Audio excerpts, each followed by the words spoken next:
All right, we are live. Okay, welcome to a live stream of Student of the Serpent. First one. We haven't put an episode in a long time, so it's been a while. Rob and I have had a hard time lining stuff up. We got the episode ready, kind of what we're doing, and all the research is kind of done. Just kind of nailing down the time to try to get together and put it to audio. But so we figured we'd give you guys a live stream. We're about to head back out to West Texas again. Which is awesome. So as we'll be headed out there soon, and we thought it would be cool to chat with someone about, I don't know, dare I say, one of the most iconic species of the area. I know that's what we went there to find, the gray-banded king snake, aka alterna. Let's welcome Bryan Box to the show. Welcome, Bryan. How you doing? I'm doing well. How are you guys? Great. I'm excited and jealous a little bit too, because I'm ready to get back out, but I guess I won't get out as soon as you guys will. Yeah.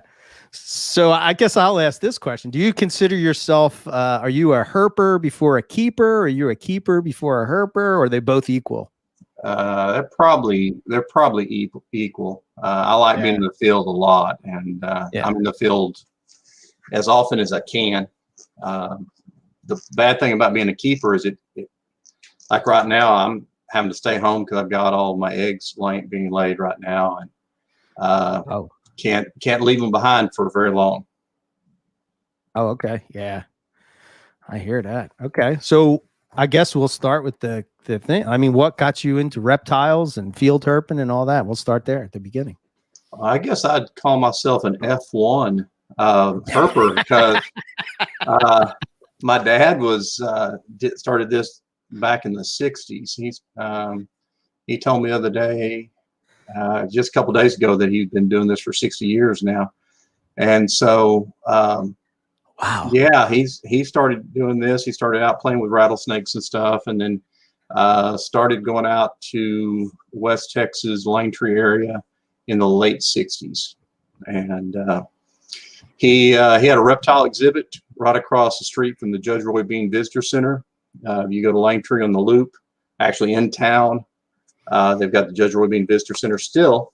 Used to have a lot more stuff there, but I literally grew up in Langtree. We would go on the weekends, go check it out. He had somebody that stayed there all the time that ran his exhibit, but we would go out, give us a good excuse to go and check out on things. And I'd go mess around while they're doing the snakes in there. I'd go chase lizards all day, and bug the people over at the visitor center. That's fantastic. Yeah, he kept. I've been around snakes my whole life, and he had his exhibit there, and he had a good collection at our house as well. So we always had people. He had before they had. I guess they might have had herp societies that time, but I didn't know about them. But he had what he called a snake club. So all the people in the area that liked snakes would come over and meet and talk about snakes and check them out and bring stuff over. And I would be hanging out in there as a little kid, just asking lots of questions and probably bugging everybody. That's awesome. Yeah, there we go. Okay. Good, Rob. No, okay, yeah, fair enough. That's very good. So, what was your first reptile that then kind of was in your care? My very first one that was my snake was a Burmese python. I had a little. Oh my goodness! I think we're kindred souls, man. I think. Its name was Spot, and I had it in my own room, and. So one of the guys that came, I don't remember who it was that came over and gave it to me, but one of the guys that came over to one of the snake club meetings was over there, and I said, "Oh, that's cool." And he goes, "Well, you want one?" I said, "Oh, yeah." So I had it, and I actually had it out on my desk, and I was tracing around its head and drawing it. And I don't remember exactly what happened. My mom called me or something, and I left it out and came back, and it was gone. And so my Burmese was out and about in the house for quite some time, and then I found a shed skin one day, and so I knew it was still around somewhere. And then I found it up in my closet, crawling through my hangers. So I recaptured Spot, and I don't even remember what I did with Spot. I think I traded him off for something else, but that was my very first snake that was mine. That's fantastic. Yeah, Eric's dad was also into reptiles, and I know Eric was big into berms. So yeah, he's totally right. That all this crossover stuff. Yeah, 100%. It's like the go-to snake of the 80s, right? I mean, yeah, I had a couple big berms in the 80s. And then, yeah, they take up a lot of room. They eat a lot, and they're a mess to clean up. But they're cool. Yeah, yeah. my stuff now doesn't take up near as much room. Okay, yeah. So what? I guess. Yeah. Let's get into alterna. Like, what led you to get into that? Is that specifically what you work with, alterna, as far as king snakes go, or? Primarily, yes. Yeah. My dad. Once again, my dad was catching alterna back in Langtree in the early 70s.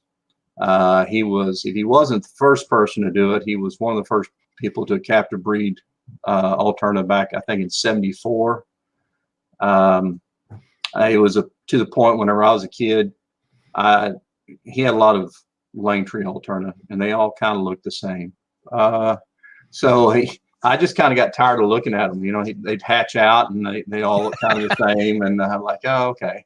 I was more into lizards and stuff back in those days. And, but yeah, I'd been around alterna forever, and then, they had they passed the laws to protect them, and that was kind of a mess. And so it kind of got out of them. And then I got back into them in the late 80s. When I started keeping them on my own, and I've kept them ever since.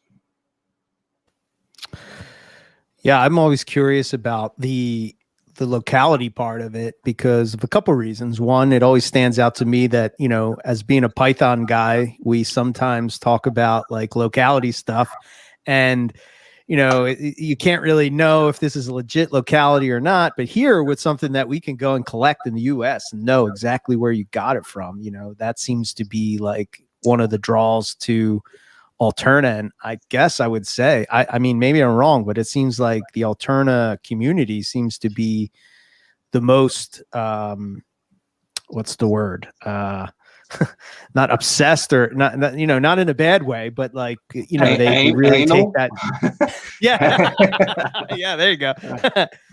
Yeah. Well, when my dad was doing it back in the 70s, it really wasn't a thing. You took two pretty ones, you put them together, and you made babies. Right. And most of his were locality because he just hunted around Langtree for the most part. Right. And hunters, I think most of the hunters then didn't spread out much. They had a spot they liked to hunt, and they hunted around that area. And that's just and there weren't as many spots back then that they were known to be. And so, you pretty much had people collecting around Langtree, and you had people on the River Road, and that's about it. And so now you've got, the localities, and it's kind of a double-edged sword because, like you said, with the pythons, you don't really know what locality they're from. Yes, you got there's a lot of trust in the the alterna circles, and there's not many people that I would trust 100% on. Yeah, this snake is pure locality, and some people are more particular about what a locality is than others. I'm very, very particular. I don't know anybody that's more particular than I am, actually.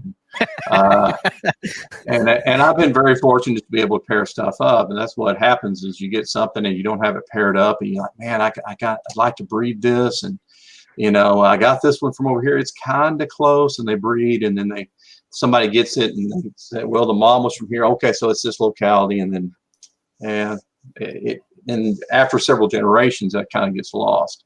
And that's why everybody wants F1s, in the alterna world, seems like, because once you get past that, you tend not to maybe trust as much that it is a pure locality snake. 100%.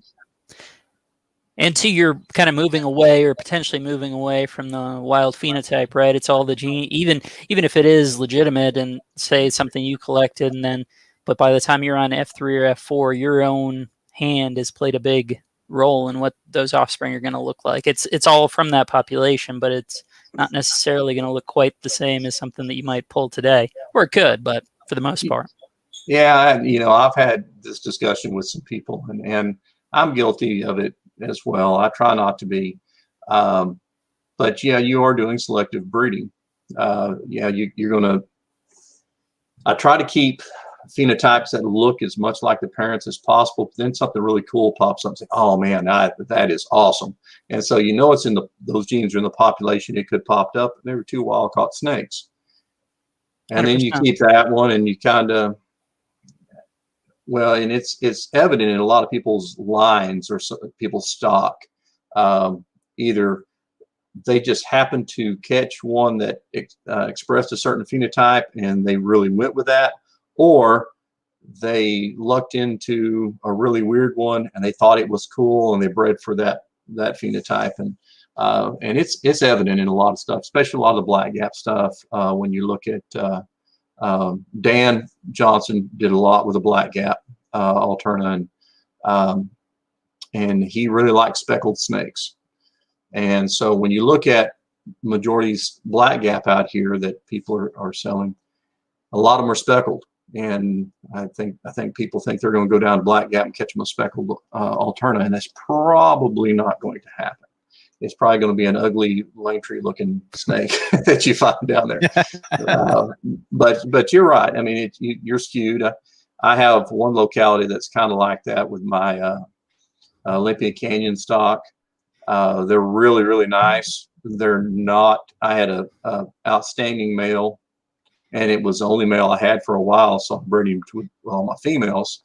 And he had lots of orange. It was really clean orange.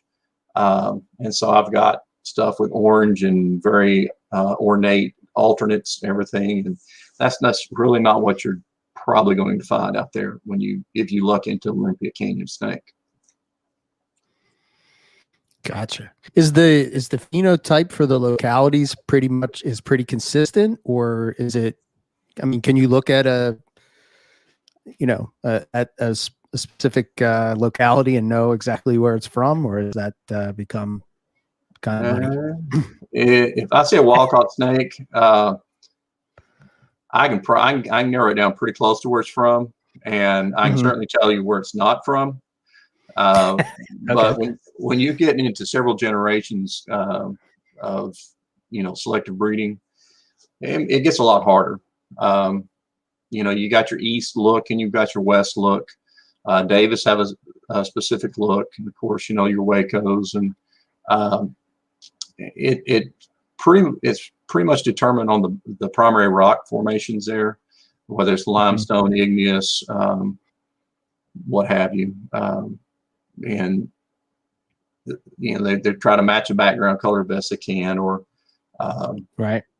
And I think I heard you guys talking the other day about your baby pythons and the coloration of them with the bright colors, but like the reds and oranges, and because of the rod cells and cone cells, the cone cells are the ones that detect color, and things that are nocturnal hunters either have very reduced cone cells or no cone cells, so they're not seeing the colors, and those bright colors like oranges just fade to a different shade of gray in low light, and it helps them with their blending in with the backgrounds.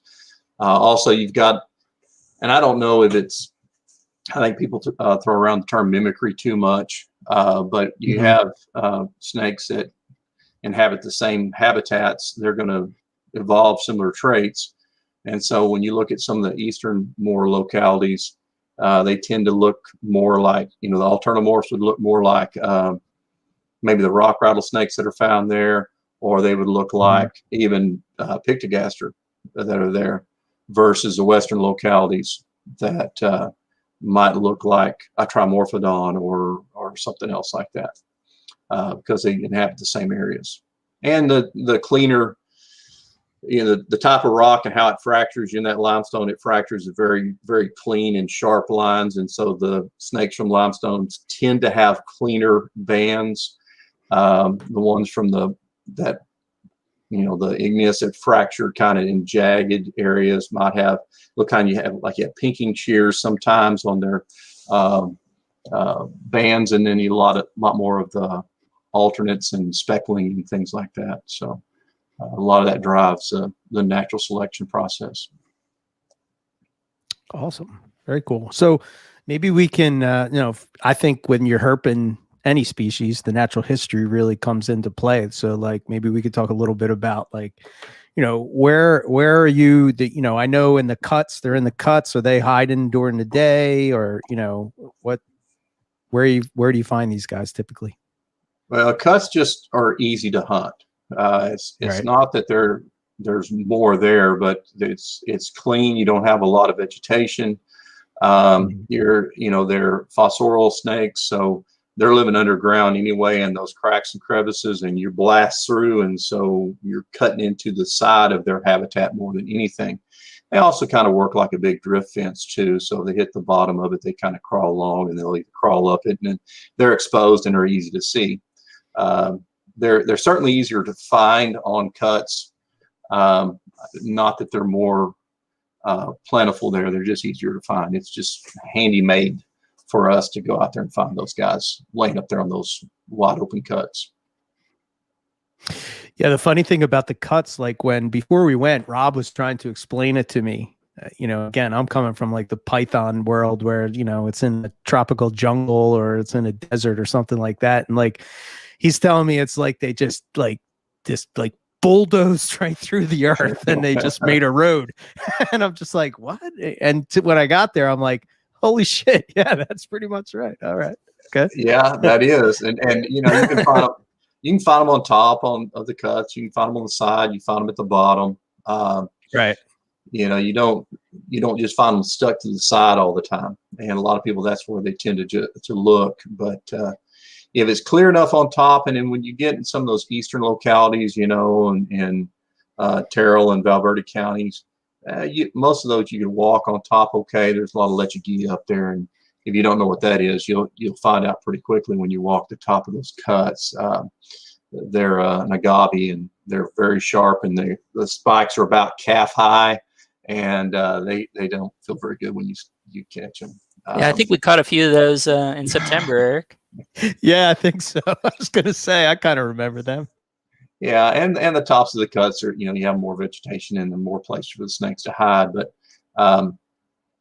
I like looking at the tops because I get tired just staring at bare limestone. Then ideally you can get down to the canyons and walk those, but the canyons get really thick and they're hard. Of course you have to have access first, and then if you get into the canyons, they're really thick with vegetation. Everything out there has thorns. You're going to get cut up, and it's harder to see the animals because there's more place for them to hide. But they live in those canyons further east, and then as you get further west, some of those areas, you don't realize how much rock is out there when you get in some of those grasslands until you have like a fire. And then you look, there was a big fire in Alpine all through the Davis Mountains. I don't remember what year it was, but it's been, 8-10 years ago. And you look out there, and you just thought was grasslands. And here, you have a fire, you see dirt. There you had a fire and you see just rock solid. And so you find some in areas that you don't expect to find them. You're saying, I got to go find some cuts. And sometimes they're in areas where there's not any cuts because they're still living under the ground. They may not have as high population density, but they're still could be there. It's harder to target them because you walk the side of the road and there's not much to look at. But you can find a lot of them just walking the side of the road, and they'll crawl along the edge of that highway. It's kind of funny. Back when my dad was first started doing this in the 70s, and when I ride along with him, we never looked on cuts. It was all on the highway and on the dirt roads. Really? Yeah, we never looked at the cuts at all. And he found I don't know, lots on the highway. Now the highways were they were constructed differently. Then they had a gravel shoulder, and then they had the asphalt. I don't think the asphalt used as much of the petroleum products and stuff at that time. Maybe a lot more concrete based. But he would always tell me, he said, you know, they're hardly ever out here on the road. You look over here on the shoulder, and the shoulder was not like our shoulder now. We have improved shoulder. Then it was just gravel, and they would just lay on that gravel and just sit there, and they wouldn't get out there on the road. I really think that's why we don't see quite as many being found off the road, other than it's illegal. But that's not stopping a lot of people from doing it. But even before it was illegal, there weren't nearly as many found off the road as there were back before they started changing the way they made roads. And I don't know how much of that is because of the construction of the road, how much of it is hunting bias now because everybody wants to hit the cuts. But I think there's got to be something to it. I mean, petroleum products, you know, they gas rattlesnake dens. They pump that down in there and they crawl out because they don't like the smell of it. I couldn't imagine a snake liking the smell of fresh asphalt, especially. So I don't think they hang out there as long. They they still crawl across it, but they would just sit on that shoulder of the road. And now I think they still sit off the improved shoulder, but it's so hard to see over there. I know lots of people found them crawling right down the edge of the road that way, which is a boring way to hunt, but you know, it can be effective. That's super interesting. I know when we were in the Northern Territory, you know, just all this conversation about the makeup, the constitution of the road in the Northern Territory of Australia, there's something about those roads, and I think it's because it floods regularly. They're made of some different composition, some, you know, different material. But if they only have a little bit of water, man, they're super slick, as Eric can attest. But they 100%. Yeah, it's super interesting to think about, like, what the road looks like in Pennsylvania versus Colorado versus a lot of the Texas roads. And then if you're looking at 90 versus really 118 or 17, they seem to be made of different stuff. Yeah, certainly the age of the road comes into play. I know that we used to have access to, we called it Old 90. They came back and they made the Highway 90. They blasted through more cuts and what have you, and they made a new road. And a lot of that, you can still see remnants of it. It is reverted back to the ranchers that own the land, so there's fences, you can't get to it. But there was a time where both highways, when I was quite a bit younger, both highways were available, and we'd cruise down the old highway. One, you didn't have traffic, and two, we found a lot more snakes. And, you know, I don't know how much of that had to do with the road material, but I think there's something probably to that. And you guys going to Australia, that's makes me jealous too. So one of these days.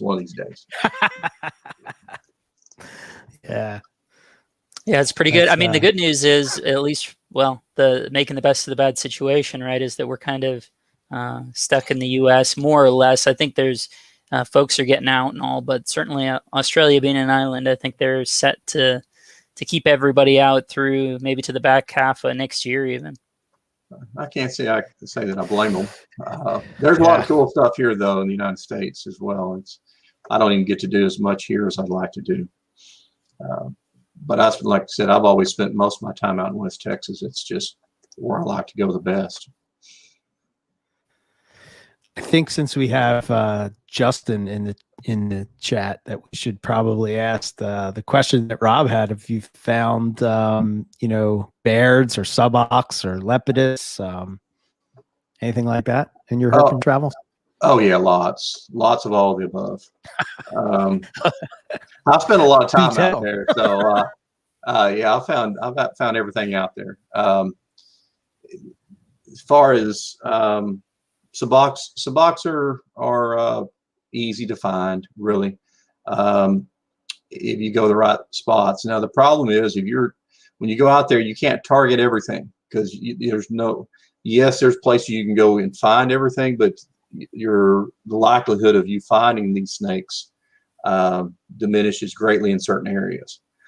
You can find You can find subocs in the Davis Mountains. Now they're tough, but you can find them. But you go down the River Road or Black Gap or something like that, subocs are pretty common, but alterna are not. So it depends on, and most people go out there and they're targeting alterna. Now some of your eastern localities, you know, Sanderson's, your Valverde counties stuff, is probably your best bet to be able to find both subocs and alterna with fairly equal probability. And then you have kind of an inverse relationship once you get away from there and you go further west. You're either going to be in the fringe area for the subocs, which you find lots of subocs and very few alterna, or you go in the areas further in, if you can get up like in the Davis or something, where you find more alterna and much fewer subocs. Lepidus are another one. Of course, the lepidus are extremely variable out there, because probably even more so than the alterna, with their background color, whether they're in limestone or you get in that igneous. You can get some that are almost chalk white in the further eastern localities. You get up in the Davis and stuff, and you get some that are kind of pinks and browns and almost a reddish color. And same thing with the banding. You get a lot more busy type patterns in the western localities than you do the eastern. The eastern, you get these big, nice bands a lot of times, even though they're called mottled rock rattlesnakes, or used to be. A lot of them have really nice, clean bands when you go further east. And lepidus are ones that I found my first lepidus when I think I was 8 or 9 when I found my first one. Yeah, that one that you're looking at in the upper right-hand corner is a nice eastern locality. All those ones over there are eastern locality lepidus. And of course, you've got some clawbri in there too. We have clawbri in Texas. You have to go out there to El Paso to the Franklins, and I don't know if you guys are planning on going that far west or not. Y'all going? You just gonna go wherever? Yeah, well, not this time. Yeah, that gets into a whole funny bit that we learned out of going to Australia, is trying to have a plan. Not so much as we have to stick to this. This is the strict schedule, but never winding up in a spot where it's we're all looking at each other. What are we going to do? Sort of deal. So we try and plan it out and have a good plan. We're basically just going, not going to be much further than the Davis stuff, and then maybe go up to the other side of that with Kent and Boy Scout, and that's okay. About the extent of it. Yeah. And then how far east are you guys going to be? So we're doing we're spending some time out, basically Kickapoo, Bracketville, and then we'll be a little further east from there on the last night, kind of getting us closer to being the airport and stuff. Y'all coming in, flying in San Antonio? Yep. Okay. Yeah, when you're in the further, you ask about beards too, I think, and yeah, 100%. Yeah. One of the guys going on the trip loves, beards are his favorite snake. Well, yeah. This time of year, I would say your best bets are your further east localities, and when I say further east, kind of over there where you guys are talking about, the Kickapoo Caverns area, Bracketville, some of that Edwards Plateau stuff. There's areas there that they're fairly common. Best time to catch beards is in the fall when your hatchlings are out crawling, though. Adults, you don't find them quite as often. I know people that have never found a beards, and it blows my mind that they haven't. But I don't find many selenops, and I know people that find selenops all the time. So, yeah, I guess it's just hunting bias. But the beards, they're kind of hit or miss. They're everywhere out there. Just sometimes you find them, and sometimes you don't. Up in the Davis, they're really common. Got a little bit different look. I don't know what, some people really like the Davis ones. They're really dark. I kind of prefer the ones further east, the lighter, the grays and stuff like that, and which are harder to find. But there's spots, like I said, where you're staying is a pretty decent spot for those to find some beards. Lepidus are kind of hit or miss, get up in the cuts, walk in the cuts. Up on top is a good way to find lepidus. They don't. I'm not saying you can't find them on the side of the cut, because you can, but they tend to be at the bottom. They're not as good a climber as alterna are. They'll either be at the bottom, be at the top, and you can walk those early mornings too, which is, when they're getting out there before it gets too hot. And you can find those out coiled up and basking, maybe just sticking their head out underneath rocks. There's times that we found a lot out walking in the mornings. My dad used to do it all the time. I never did like to get up, but he'd get up and go out and walk up 4 or 5 lepidus in the mornings, and I'd be mad that I didn't get up. But if you get up, it's hard to get up whenever you're hunting all night. No sleep for the weary. That's right. You can't find them at the hotel room. So that's right. So what else you got? And what else was lepidus, bears? What else was said there? Is Pictogaster on there? I don't know. No. Yeah, that's certainly one that we'd love to see. I mean, they look spectacular. That especially that the real. It seems like there's some real colorful ones out that way. Yeah, Pictogasters are beautiful. That's one that with lots of rain, we've had lots of rain, so that's really good for Pictogaster. Getting around areas that are lower lying, canyon types areas, you can find good numbers of them. There's some places just have a lot. Some places are pretty hard to come by. I had this discussion with somebody else the other day, and they never find Pictogasters. And there's places, that I go and I'll find 5, 6, 7 in a night. And but then if it's dry, you're just probably not going to find Pictogaster. But it's good and wet, so that's good. Good chances. Oh yeah, that's another one. The lyre snake. Yeah. What about those? Well, where y'all are going, you're not going to find any lyres. Lyres are a really weird snake. When they crawl like crazy, and I don't know exactly what it is that entices them to move. But when one person finds a lyre, you usually have 2 or 3 people that find them. But then you'll go a long time. I went a long time before I found my first lyre, and I haven't found a ton. I think I found 6 lyre snakes. So odds of coming across one are pretty slim. And you got to be far west or far southwest. About the far east as you can find them is Black Gap, and they're pretty rare at Black Gap. They're as rare as alterna are at Black Gap, and that's pretty rare. Some people would say they're more rare than alterna there. I found more trimorphodon than I have alterna at Black Gap. Christmas, River Road, and then you get further west and way further than what you guys are going to be.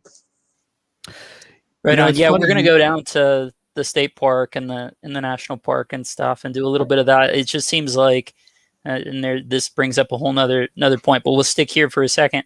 I love both those parks for the hikes. They're fantastic. So we'll be down there a little bit to try and do that. And certainly we did it last time. We didn't. The weather didn't help us a ton. I think it could have been good, but it just didn't quite work. It crushed it with some rain in the late afternoon, and it just got really cold. But the WMA spot is just, it was so cool to go out there and walk around and do all that hiking and stuff. And it was, I can see how stuff's hard to find, but it's certainly a beautiful spot.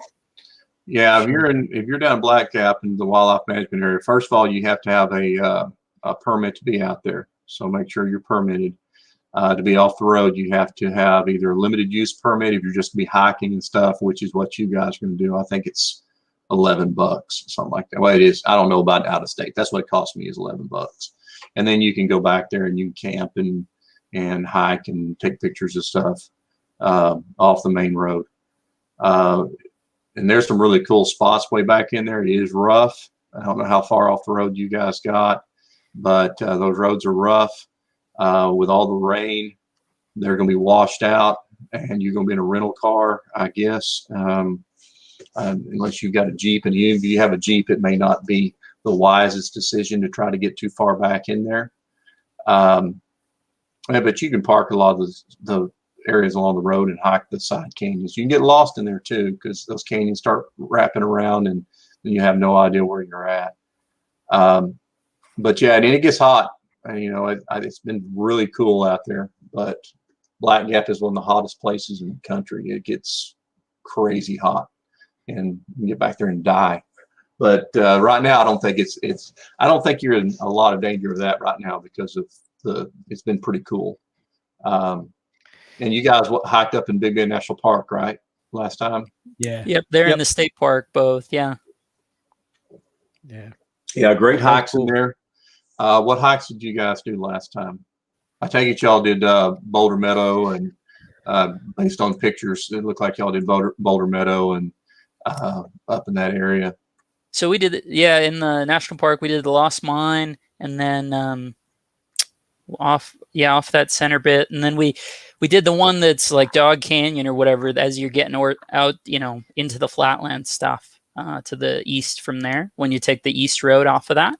So we weren't there a ton, but we got up in the Chizo spot, and then at the state park we went to Rancherius West, and we didn't do Hoodoos, we did Lost Canyon last time. This will be a longer trip, so I'm excited about it. Yeah, 100%. Yeah, it depends on where you're hiking in the park. Now you got to be really, really careful in there because they're not herper friendly in the park. They think everybody that's out there is out there to poach snakes, and they used to have a pamphlet that you could buy and they may still have them there at the visitor center. And it said a great way to observe reptiles to drive around at night with your lights and look at them. And now if you do that, they're gonna arrest you if you do that. But hiking around, you can see some herps, a lot of herps in the park. There's some cool hikes. If you like to get down in the desert and see some of the desert species, you got to go early in the morning. Do you guys go to the hot springs? No, we didn't. Yeah, and with all the rain, they're not having rain further west, so they're probably still good. The hot springs are awesome. I mean, they're sulfur springs, and they're 106, 107 degrees coming out of the ground, and they got an area chiseled out of the limestone there that you can get down into. And when it floods, it fills up with mud, and they got to get it out. It's been there for a long time. But there's a trail that goes along there that will go all the way back down to Rio Grande Village. Did y'all go to Rio Grande Village? No. Oh, y'all got to go. Y'all got to do that south end stuff. I'm pretty sure that you can still go over to Boquillas, Mexico, but you have to have a passport to do it now. We used to go across, and I don't know if you guys know who Robert Earl King is. He's a Texas red dirt country singer. And he wrote a song about going across there called Gringo Honeymoon. It's really cool. But you can, and I don't even know how they do it anymore. It's been a long time. They closed the border down after 9/11, right through there. And before that, though, you just go down and you'd either wade across the river, or there was a guy that would take you across on a little boat, and then you could rent burros or walk to town. Or it's an old west town, Boquillas, Mexico. And you can see it from inside the park. And while they had the border shut down, a lot of Mexicans were coming across, and they would like put out little trinkets and stuff along the trail and put a jar out there for you to buy them, because that's how they made all their money. And they had the national park would have signs, "Do not buy these. You are breaking the laws," and people still bought them. To support the folks down there. But people would go down there. It was not a legal port of entry. Now it is, but at the time it wasn't. So people would go buy a bunch of booze and carry it across, wouldn't have to pay any kind of tariffs or taxes on it or anything. And it's cool. So I highly recommend if y'all can do that. And like I said, I think it's open again, but I haven't done it in a long time. But that's cool. It's not herp related, but it's cool. Yeah. Go down there, drink you some cervezas and hang out at the bar. Right on. But you can go see Boquillas Canyon. So Boquillas Canyon is very impressive. Did y'all do Sandalina Canyon? No, we didn't get down that far last time. Oh, y'all got to do both of those. Very impressive. We're talking 1,100-foot canyon walls straight up with the Rio Grande cuts through there. Very impressive. Now, both those places are really hot. So you need to do those early mornings, which is kind of hard when you're out herping all night. But then you go up to Chisos in the afternoon whenever because you'll be 30 degrees cooler up there at the top of the Chisos. Yeah. I don't know, Rob. This doesn't sound like Chi-Chi's, or is that the one that Justin likes? Is it Chi-Chi? No. What is it? No, Justin wants to stop at he loves Chili's, so we'll have Chili's, to hit the Chili's Del Rio on the way. Chili's, that's it. I'm saying Chi-Chi's. This is a whole lot different than this. This is you're literally in an old West town. It's okay. It's an experience. Yeah, and driving down to Castellon, that whole drive, you look like you're driving along the surface of the moon or something. There's just no vegetation, and you're thinking to yourself, man, nothing could live out here. And then you drive through there at night, there's stuff everywhere. All kind of life out through there. Lots of cool. There's more hikes than you could possibly ever do just in Big Bend National Park. I've done most of them.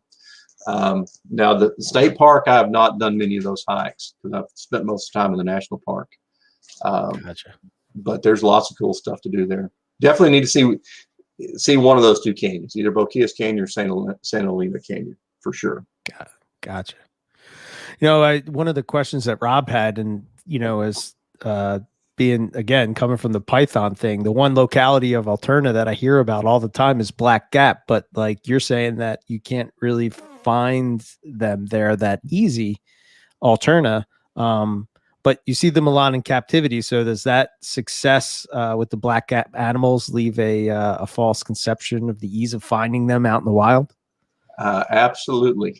It's they're really tough. Now, like I said, I'm kind of an all-around naturalist. I like plants and birds and insects and a little bit of everything. So, and there's a lot of diversity there at Black Gap. And some people don't care about any of that stuff. They just want to see snakes. And there's snakes there. You go down Black Gap, and now it seems like there's more and more people that just want to go see snakes. Well, yeah, if you want to see snakes, it's a good place, but it's the same snakes you can find in a lot of other areas if you're just driving out in the flats. Right. You don't, things like alterna, rock rattlers. I have seen one. I don't even know how. This may seem like an exaggeration. It is not. I've hunted Black Gap a lot. Easily 200 nights, probably a lot more than that. I found 2 alterna in that time. Oh, wow. One lepidus, 1 selenops, 1 splendida, and 3 trimorphodon. And those are the big, and 2 pictogastri. So those are kind of the big ones that people are targeting. Now, sabox, I found hundreds of sabox. But the other stuff, you just don't find it down there. It's tough. Now, granted, a lot of those nights were in less than optimal conditions. I spent a lot of time down there in the drought, which was not the best plan, but I just like going out there. It is a deal where I like being out there, whether I'm finding snakes or not, because I'm checking out the plants or the geology there. Is, if you're into geology, it's as cool of a geological play. It's called Black Gap because there's a big igneous intrusion there. And if you look at satellite maps, you got this black igneous rock coming out, and you've got that Boquillas limestone down there, and then you've got a lot of alluvium that's washed out of the mountains, out of the park. And so you get, because you have so much geological variation, it gives you a lot of variation in the phenotypes of the Black Gap snakes. And that's why I love them, because there's no telling what's going to pop out when I breed these. With the success, Dan Johnson, going back to Dan, he was the first one to really start breeding those things. And everybody that had them kind of sent them to Dan. So, and Dan caught quite a few for Black Gap. I don't remember how many he caught, 5 or 6. But he lived down there for a couple of years and was hunting every night. And back on private land and everything else. It's not accessible anymore. and everybody would send him their snakes on breeding loan. And so he produced lots and lots, and he's got a website you can go back and look at. He did a great job keeping records, but now he definitely had his preferences, like I said earlier, for the speckled, really busy snakes. And so a lot of his that he kept back as breeders were speckled. And so that's what led to a lot of the ones that you see out there. And then I was fortunate enough to get a adult female, or I would call it his baby. I got a female, raised it up, and same thing. I had people sending me, and then I had someone else give me a female that he had caught. So I had 2 wild caught females. I had other people sending me their males on breeding loan. So I've got a lot of genetic diversity. All of mine are from right at the headquarters cut. And so people think, oh, headquarters cut's a great place to catch them. Well, no, that's just where that's the only place I hunted. I would walk back and forth in that stretch of road every night for nights and nights and nights and nights. And you like staring at it, and it's dirt. And, it doesn't even look, most of it is dirt. It's not something that most people think would be a good cut, and it's really not. You don't see many snakes on it. But the best snake I've ever found was there. Exceptional animal.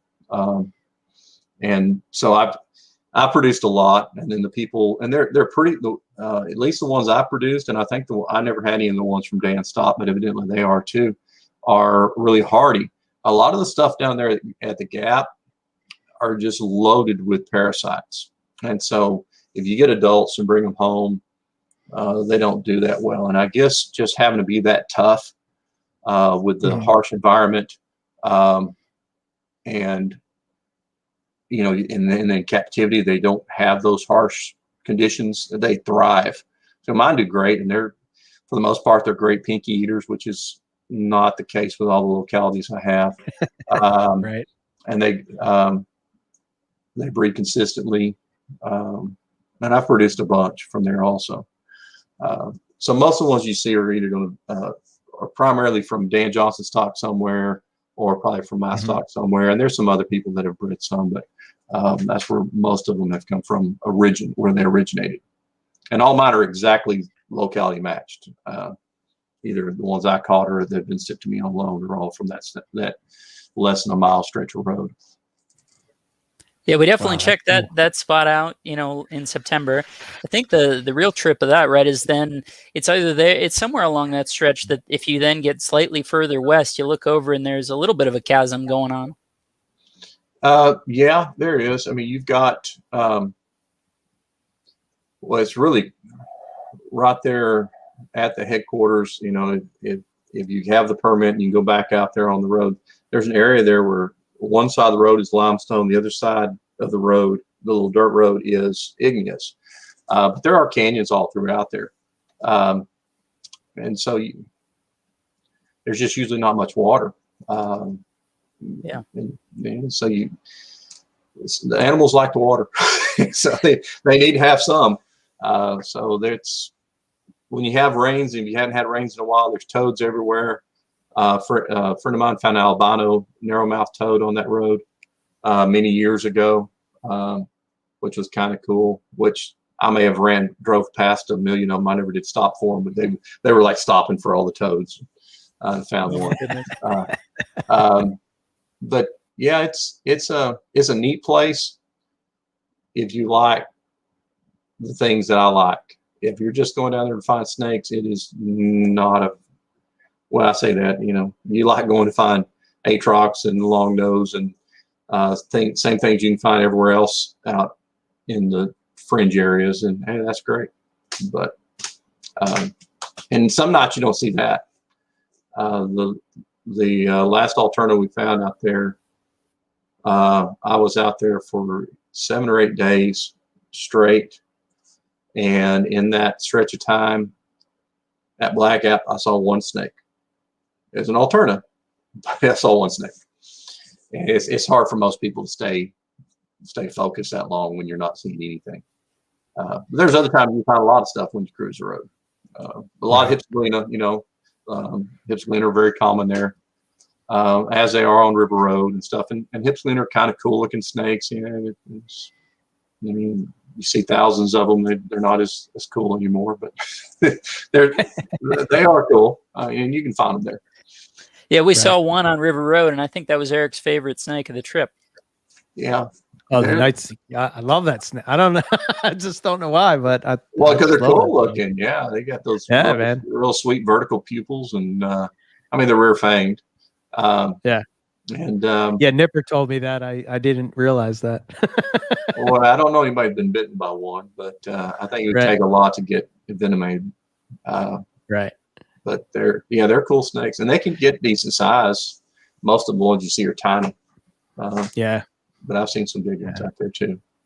And they were pretty rare up in Davis, but I found them up there that are red, and those are really cool looking. But they're also very, very uncommon up there. I think there's a red one in the Snakes of Texas book, because I was looking at that and it was like kind of. I think the one that's in there is red. I was like, wow, okay, I need to see one of those. Yeah. I'm curious with all the herping you did and keeping the snakes and whatever. Has your, as being student of the Serpent, podcast, it would be silly not to ask, has your keeping evolved from being able to spend so much time in the field? And if so, how so? And I don't know. What's your experience there?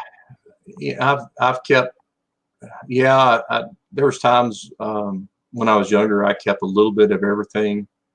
Mm-hmm.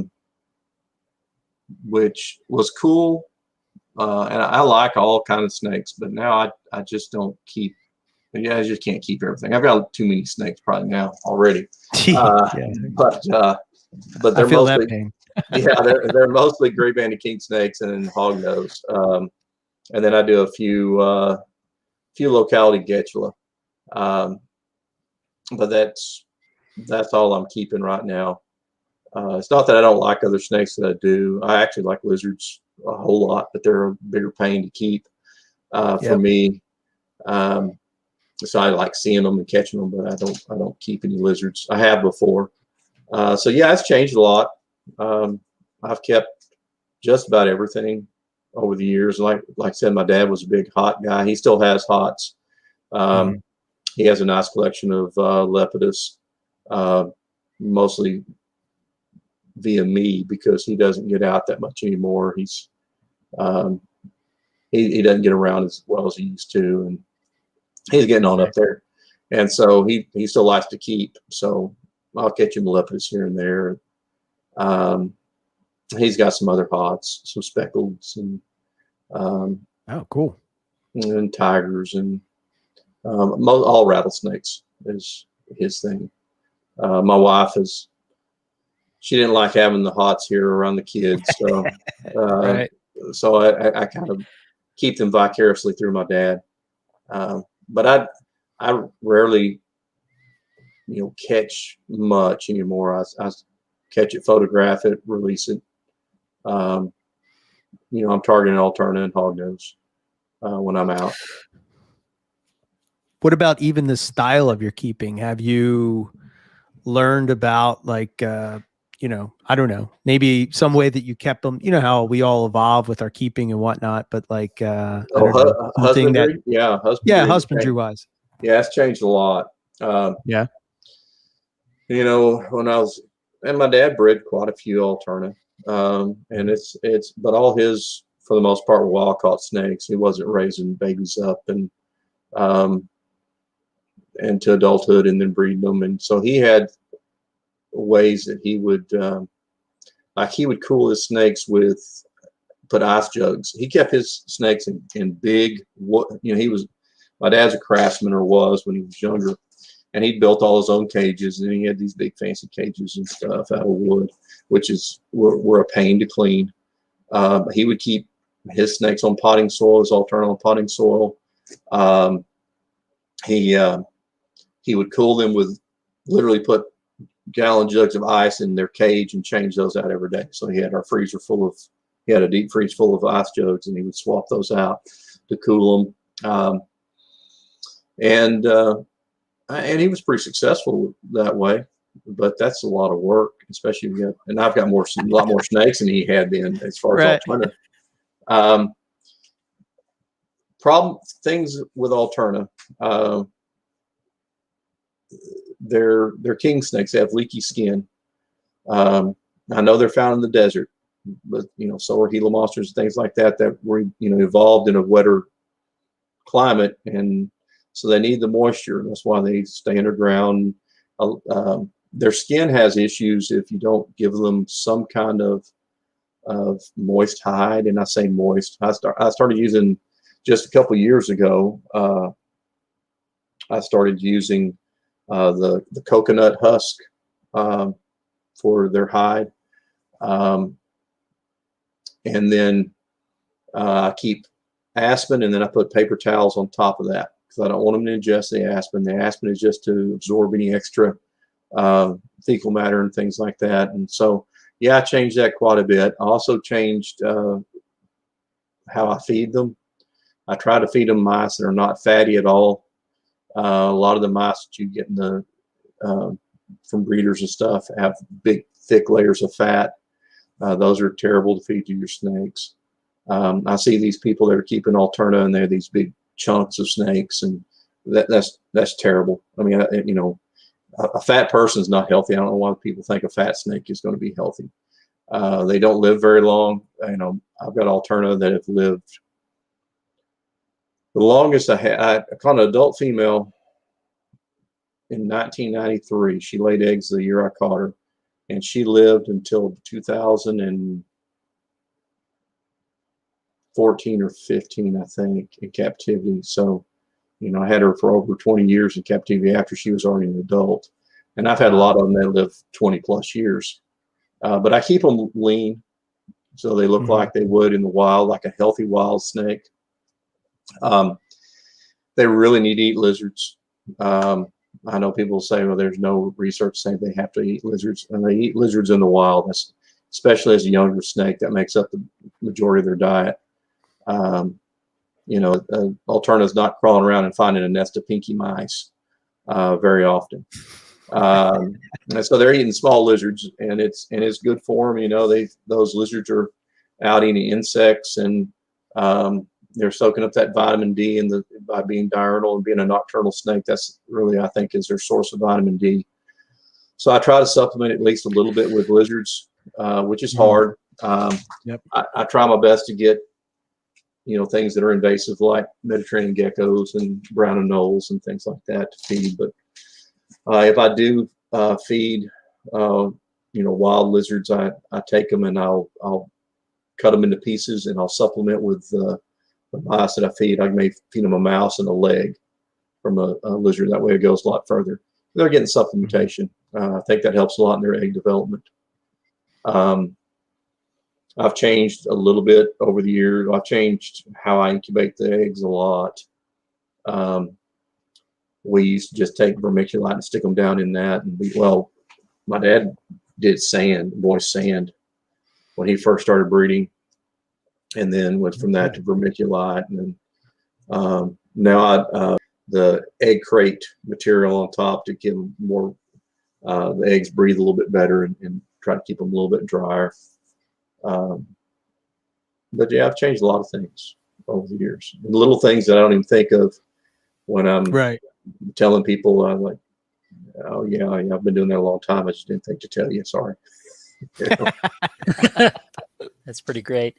With the doing them just in vermiculite, or when he was doing them in the wet sand, this blew my mind. I saw some Getchula that had hatched out, and it was like they all, they're sitting there about to hatch, and then the next thing you know, there are all these empty eggs, but there are no hatchlings in the tub, and they're all dug down into the soft perlite. It is bizarre.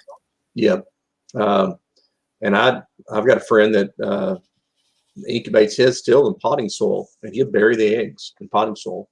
So I'm like, how do you know when they hatch? He goes, I know about when they should hatch. I start digging around in there and it'll pop up. But yeah, that's something else though with that, the perlite though, is especially as it's so coarse. I try to get them out as quickly as possible so they're not trying to dig around in there and scratching themselves up. And I just use it to retain moisture and also retain some heat in there. I don't use an incubator as such. I've got a big cabinet that I've got a bunch of shelves on that I put them in, and I keep them at room temperature is about 80 degrees in my snake room, so they incubated, around 80. That is the cool thing about North American colubrids. You can kind of just stick them on a shelf and call it a day, right? Yeah. Well, yeah, sometimes. Yeah. Sometimes it works well, sometimes it doesn't. Right. Whenever I was a kid, we'd just always go in the bedroom closet and we'd stick them up on the top of the closet and just forget about them for 60 days and come back and say, oh yeah, here's some snakes. And I hatched out pretty much everything local when I was a kid. I'd go find something, grab it, I'd take it home, let it lay eggs, turn it loose, and then hatch them out, whether it be horn lizards or glass lizards. I did a lot of lizards, and then all kind of different snakes I'd hatched out, and it was just cool to see them hatch. And yes, you keep proper moisture and you just leave them alone, they tend to do okay. Yeah. Those wild snakes always, rarely do wild caught gravid snakes eggs go bad. Almost never. It's always the ones that have been captured, born, and raised, because it's because of their diet, what they're eating in captivity. Right. I don't know why people think they're smarter than Mother Nature. I try to mimic. I try to mimic this stuff as best I can, and I see these people say, "Oh, well, you don't want them eating those lizards. You don't want them started on lizards." Blah blah. Good. Keep your cages clean. Freeze them. It may not kill all the parasites. Everything has some parasites. It's just we have parasites living in us. It's right. It's part of it. If you have a healthy animal and you keep the cages clean, they do fine. Right. I think. Yeah, that's super interesting, and I think you make a tremendous point. Just generally, that a lot of the captive alterna that I see, particularly not once wild caught, they just look sloppy and bad. And I'm totally with you that it's from feeding them just way too many fatty mice. Yeah, they try to grow them up too fast, and the mice are, like I said, the mice aren't great for them. If I could get enough geckos and stuff, and I get quite a few, but I would feed, if I could, I'd feed just geckos for the first couple of years of their life, because I've had some snakes that's all they want to eat for the first couple of years, and you compare them to ones that have been eating mice, and they do not look the same. And not the other ones are fatty, because I really try to keep them lean, but they just have a more muscular look to them. They're just a better looking snake. We were talking to Ron St. Pierre a couple weeks ago, and he had mentioned that Pictus geckos are breed like crazy. And I don't know, that may be something I look at for Antaresia, all the lizard-eating pythons of Australia. So yeah, that's a good idea. Yeah, I'm curious with the feeding. Do you feed a schedule, or is there no schedule, or that seems to be sort of the biggest problem I see in herpetoculture is the overfeeding of snakes just in general. So I'm just curious. Some people say they don't follow any kind of schedule, but I definitely keep a very strict schedule. I have. I'm a school teacher, so I try to. In the wintertime, I enjoy my break of having everything cool down. I cool my stuff down. I used to cool my stuff down longer than what I do now. But I've got a guy that buys all my hog nose from me, and he wants them early. And so I started bringing my other stuff up a little bit earlier just to appease him, because he wants them out by the shows and all that. But I used to keep my stuff down for a long time. And even my babies, all my babies, my hatchlings, I brumate them as well as the adults. And a lot of snakes, a lot of alterna babies, they won't eat in the fall. They hatch out and they just don't want to eat. And keep them hydrated, cool them down. They warm back up in the spring, and they eat really well usually. Sometimes I might, stick a mouse tail down them or something like that just to make me feel better. But I don't think they eat a whole lot in the fall in the wild. maybe get a baby gecko or two down them, and they're usually good, and they come out eating like crazy. 100%. You know, the adults, I feed small meals. I read a paper, I don't even know what, I can't even reference it right now, but somebody did a study where they took mice and they would make incisions on their back, and that way digestive enzymes could get inside there. And I mean, if you think about it, the integumentary system is a protective barrier, and if you have a snake that regurgitates, you know, it's the part that's not digested is the middle. Right. So I started cutting them, and I do this every time I feed. I make those incisions. Since I started doing that, I have very few that have regurgitated, almost none, and they digest more of their food, and so cleaning the cages are easier that way. I don't have to, I don't feed them as big of meals, and timing on a lot of this stuff, it's pretty intricate on what I do. A lot of the alterna males just don't, they don't eat that well in the spring when they're, especially my Davis stuff, they go on hunger strike because they're thinking about breeding. My Davis, which is kind of weird, on my walkout Davis stuff, they breed really early, versus, you know, the gaps and stuff usually go a lot later. And I really think because in the wild, they have a much longer growing season, so they can hatch later. Those Davis, they got to get it done while they have some temps that'll work. And so the males just come out and they just don't eat until they breed a lot of times. And I don't worry about it because they'll end up, when they start eating, I feed them, and then I get them back to about the weight I want, and then back off. 100%. Yeah, it's super funny that you mentioned the incisions in the mice. So the guy who loves bears, who's coming on the trip, he's always pitching that. He obviously read the same paper, and yeah. So everyone in the comments associated with the show are saying, go Justin, you got the, everyone's thinking of him when you said that. So that was pretty fantastic. It seems, I don't have any, hard data to back it up. Just, what I've observed as far as the, growth weights, or what, the look of them, how much I'm having to clean their cages. It seems to help a lot. And with the babies, babies that you're always worried, or I am anyway, with baby alterna, they're so small. They eat a meal. I don't run anything on heat tape. I want to be able to digest their food fairly quickly, but every meal is a big meal to a baby alterna. And so I think it really helps the babies more than they do the adults, but I do it for every snake I've got. And it really helps with the hognose, the hognose and the getula, who both, drop big, huge, stinky turds. It's not nearly as bad. It's way less mess to clean because they're digesting it a lot better. That's super interesting. Yeah. Okay. Very good.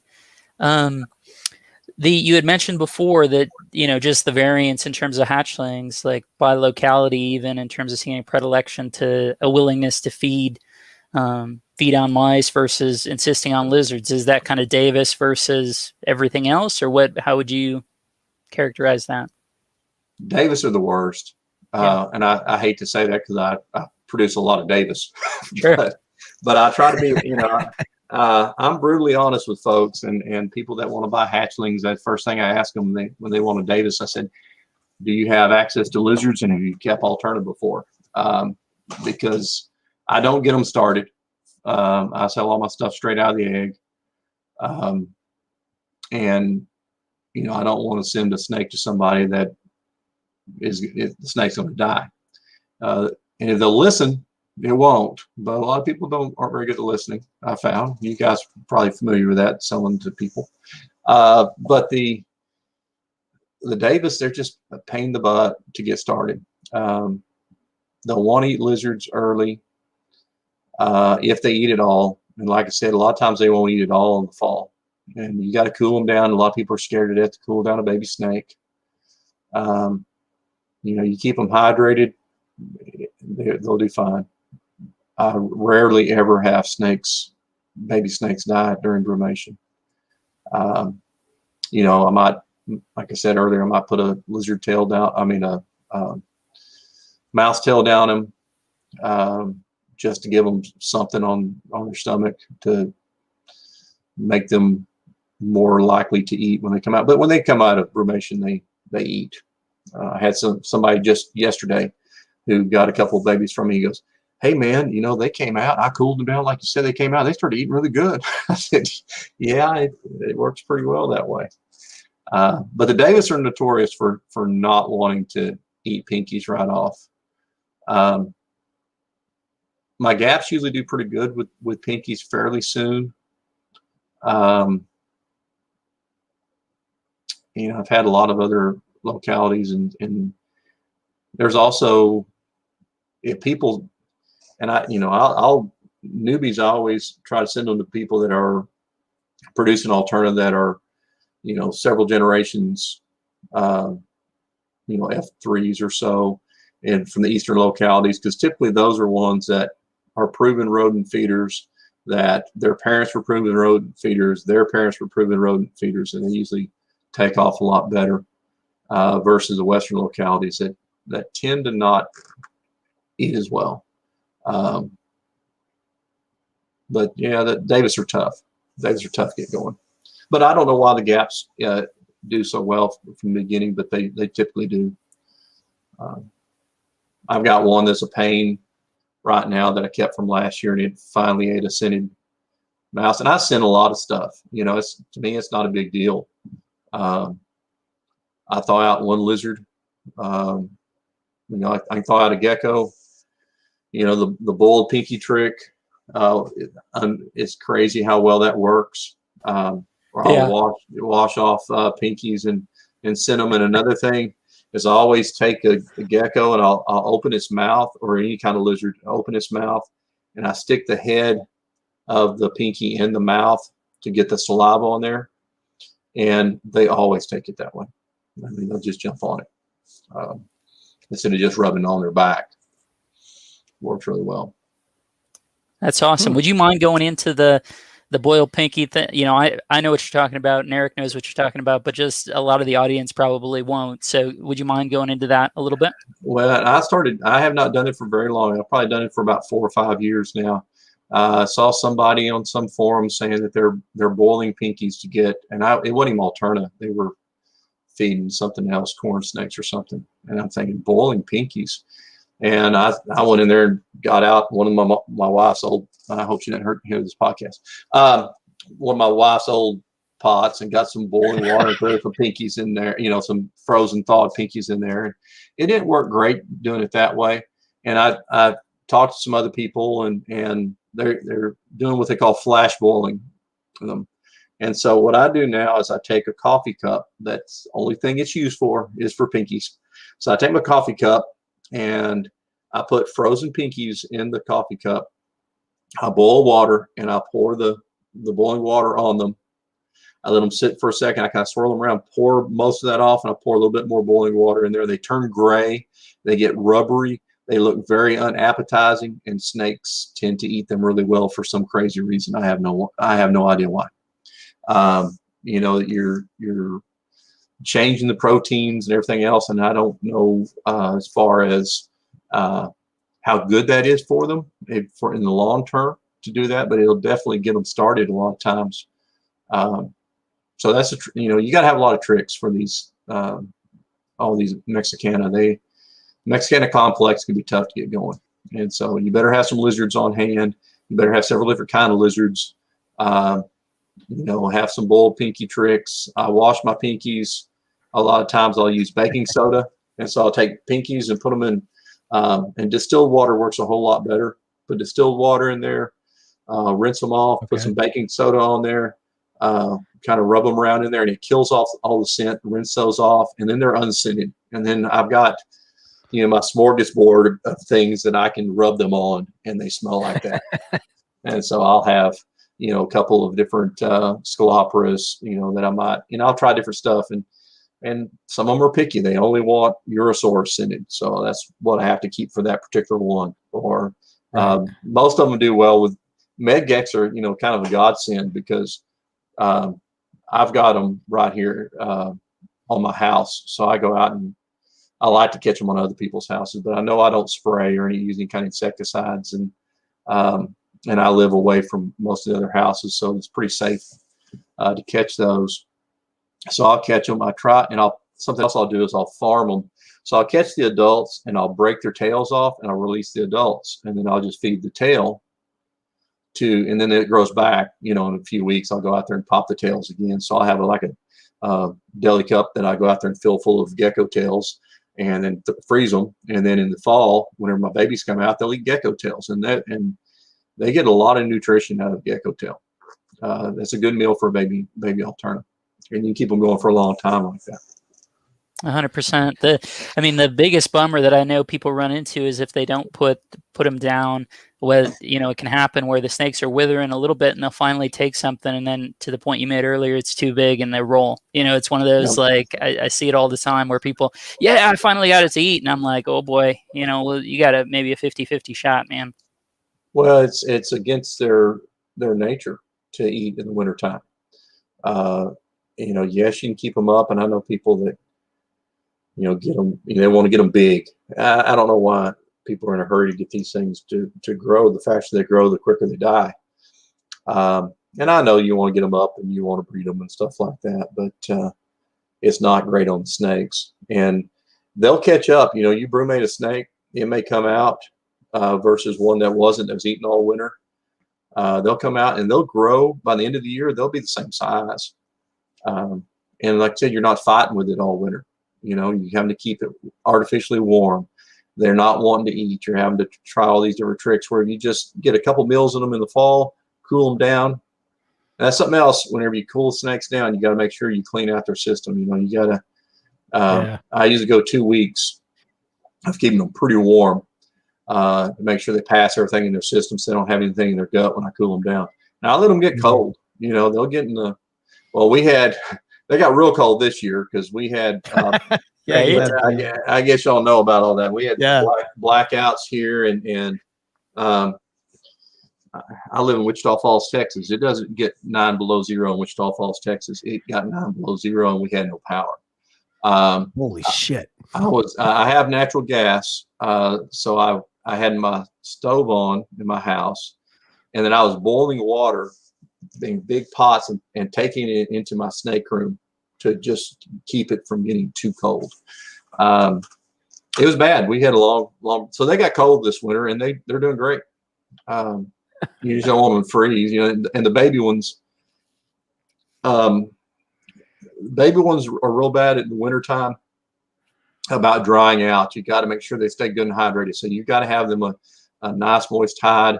I was using sphagnum moss, but I like the coconut husk stuff better. I don't remember the name of the brand I'm using, but I like it a lot better. It's not as messy. I think it holds the moisture a little bit better, and they'll get in that hide. I give them, an area to get dry and get moist. So they're regulating their own humidity that way. They know better than I do anyway. Give them options, and they'll figure out what's best. That's fantastic. Yeah, go ahead, Eric. I got a whole host of different ways we can go, but if you got something on this, go for it. You're muted. Oh no, all you. I'm sorry. Okay, very good. Yeah. Well, let's transition a bit. I know this was a question that Justin will be into. So you found all the subocs. Have you found a blonde? I have not, and that's kind of crazy. Which the blonde range is fairly limited. Then we find, we're finding that it's larger than what. It wasn't there just one someplace up way. Yeah, they found one south of Marathon. down by those Novaculite cuts in the Wood Hollow Mountains there. It's a really cool looking one too. But I mean, that's continuous habitat down into the Christmas. So it's not, and nobody hunts up there, which herpers are big time sheep. So, I kind of watch what I say on here as far as places go.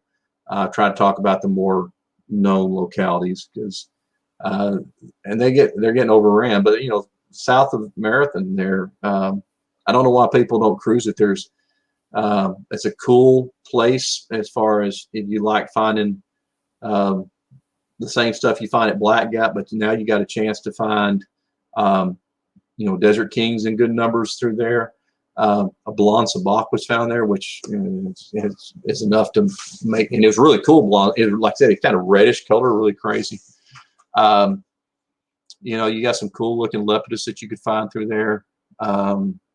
And there's a chance for alterna. I don't know of an alterna being found there that's 100%, but they're there. And you're not going to have as much competition there. And you, like I said, you drive out in the flats, you find some different stuff, then you drive through those hills, and there's not a lot of cuts. It's probably why people don't hunt there, but it's good habitat.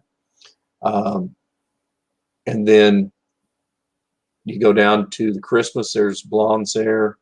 And then they found them all the way over.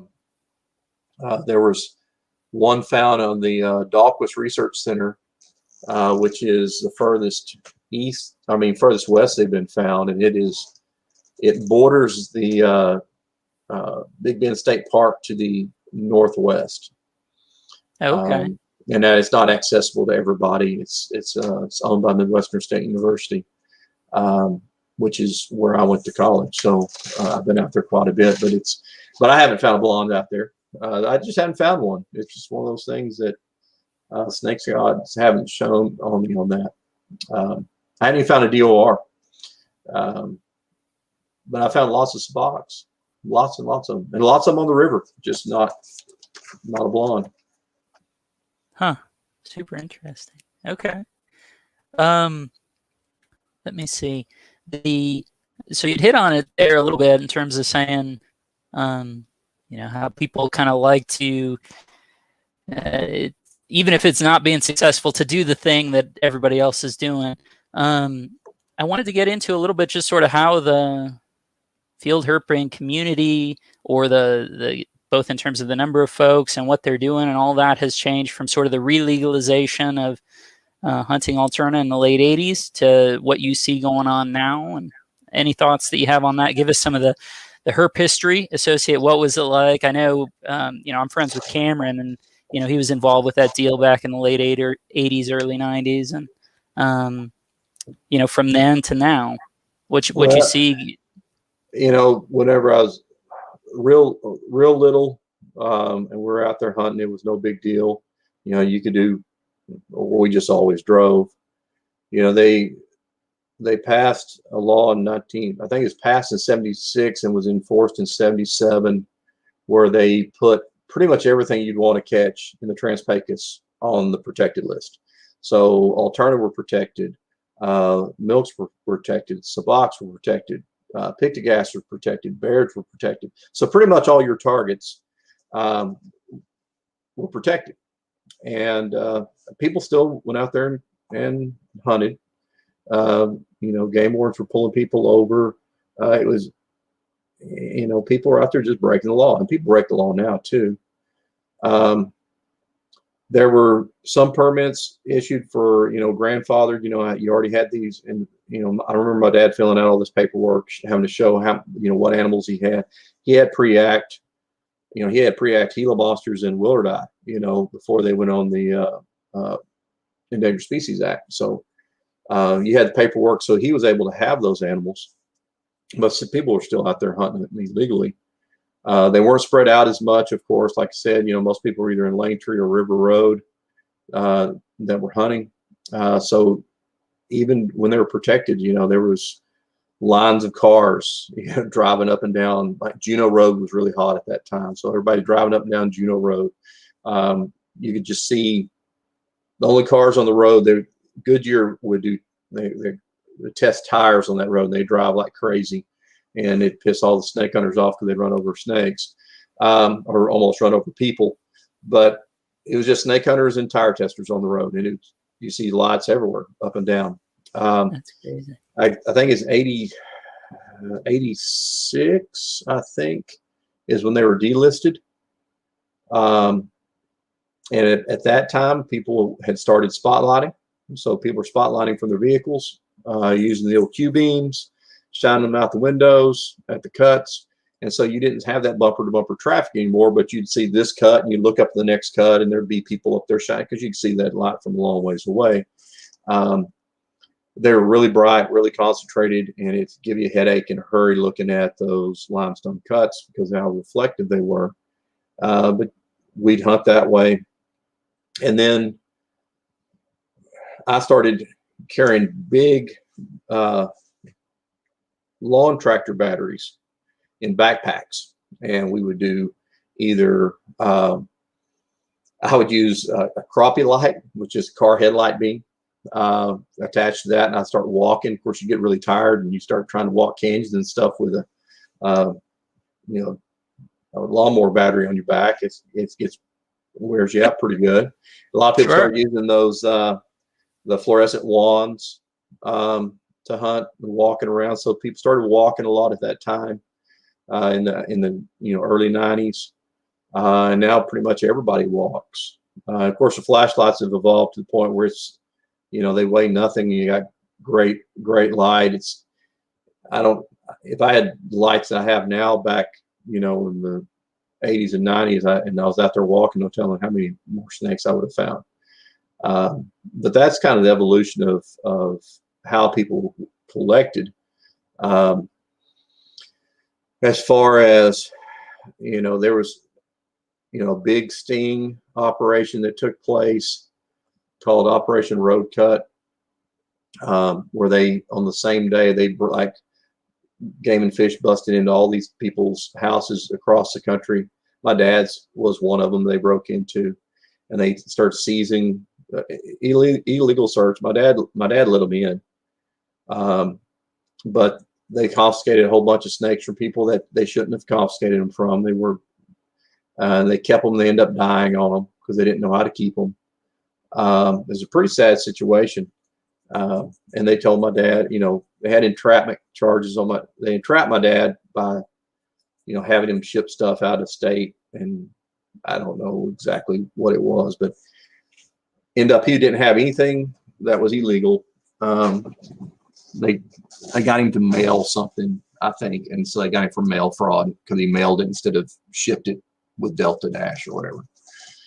And he ended up having all charges dropped on him. But there was a lot of people that got, busted on that thing, and none of the charges really stuck, and a whole bunch of animals got killed for animals that probably shouldn't have been protected in the first place. You got animals, if you go out there, you got fossorial snakes that are surface active at very, very little time of the year, and a lot more is known about them now. Alterna's still protected in New Mexico, but probably shouldn't be protected in New Mexico either. There's just a very small area that they range into. They've delisted this last year. They delisted a lot of the herps. Even indigos. Yeah, indigos. Yeah. And then they presented it as being, well, we just thought they were Easterns, which is kind of funny. Yeah, it doesn't make sense to me because indigos, and they're not uncommon, but I mean, their biggest threat is people out there. Now, if you open up the trade, indigos are cool. That they make, I had indigos as a kid. They're a terrible captive. They're very nervous and they crap everywhere and they stink, but they're cool. I like finding them. I don't want to keep another one. But a lot of people would go down there and catch them. And I'm hoping that doesn't happen. But if somebody goes catches one and keeps it as a pet, I don't have a problem with that. But if illegal selling of it, and that's probably going to happen a lot more, because now you're not worried about, if I go catch this thing, I don't want to get caught with it.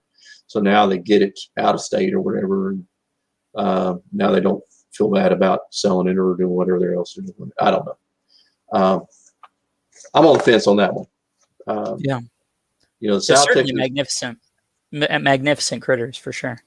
yeah, the South Texas stuff is a whole lot different than the West Texas, because the South Texas, the biggest threat is habitat destruction, where in West Texas it is not. There's a lack of public access in West Texas, in the Trans-Pecos. There's lots of habitat. Those snakes are not threatened at all. It may be, their numbers may decline along the roadway, but the overall population is not in decline. In South Texas, there's very little habitat for those animals. So I'm a little bit on the fence on some of those South Texas snakes being delisted. But yeah, that's just opinion. So. Well, very good. Well, we're kind of in that framework. As out-of-state folks, what is and obviously I don't want to put you on the spot, but in terms of like you'd mentioned it before about Black Gap having the special permit and all, making sure that out-of-state folks are getting the right thing, trying to do the right thing, and some of it's clear as mud. So it's just a non-game hunting license and the herp stamp. Is that right? To collect, and you can't, there's limits on how many that you can have with a non-game license and a herp stamp. Yes, you can go out and collect. It depends on, there's two different lists of what you, as far as limits. Some are 6 specimens, some of them are 25 specimens. 25 would be things like, do not replace this for looking at Texas Parks and Wildlife's website. Okay, 100%. So yeah, definitely not legal advice. Yeah, just a recommendation, not the general idea. Yeah, you go out there and catch maybe fence lizards. Some of the prairie lizards you have out there in West Texas. I think you probably have 25 of them. The other ones you only have 6. If you have more than that, you have to buy a collecting permit, and the collecting permit will allow you to have more than that. But if you do that, you have to keep up with a lot of paperwork. You have to file it with Texas Parks and Wildlife. I have several different permits, and it's a pain. I've got a scientific collecting permit, which allows me to do some collecting techniques that other people can't do. Like I can road cruise legally. I can't spotlight, but I can road cruise legally and pick things up.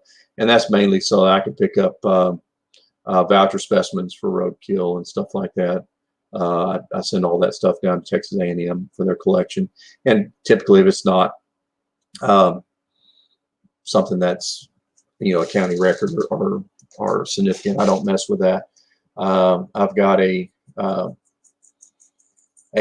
commercial, I got a commercial dealer permit, which is kind of silly, the paperwork I have to fill out, because I'm not catching a whole bunch.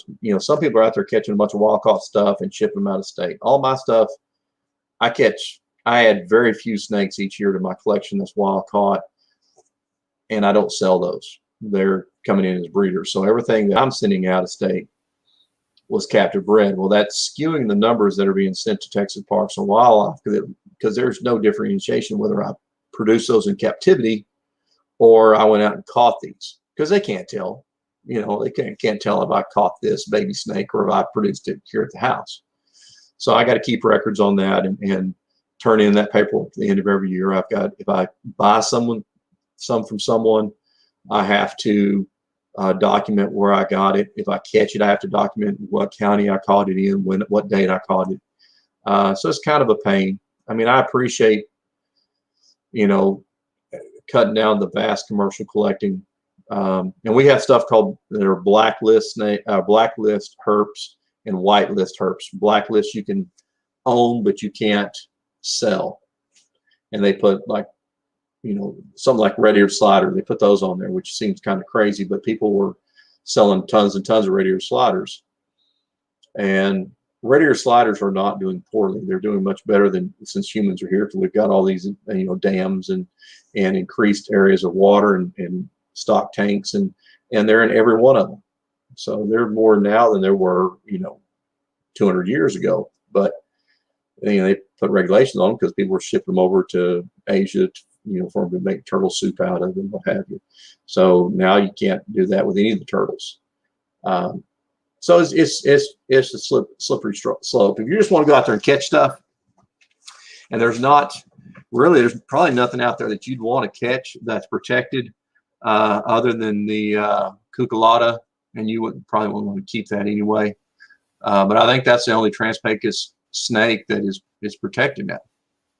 It's a black-headed snake. They used to be split into the black-hood and the Devil's River black-headed snake. That would be the eastern one, and then the black would be the western. And now I think they're all just called, I don't know the common name of them. Big Bend black-headed snake, maybe, I don't know. They're cool. They're great, big, huge tantilla. But I think that's the only ones protected, and they shouldn't be protected either because they're not uncommon. They're just fossorial and proper conditions. You find them pretty easily, especially out east. I mean, out west. Out east, they're hard to find, but out west, they're easy. So they've even delisted, the retic geckos and stuff like that.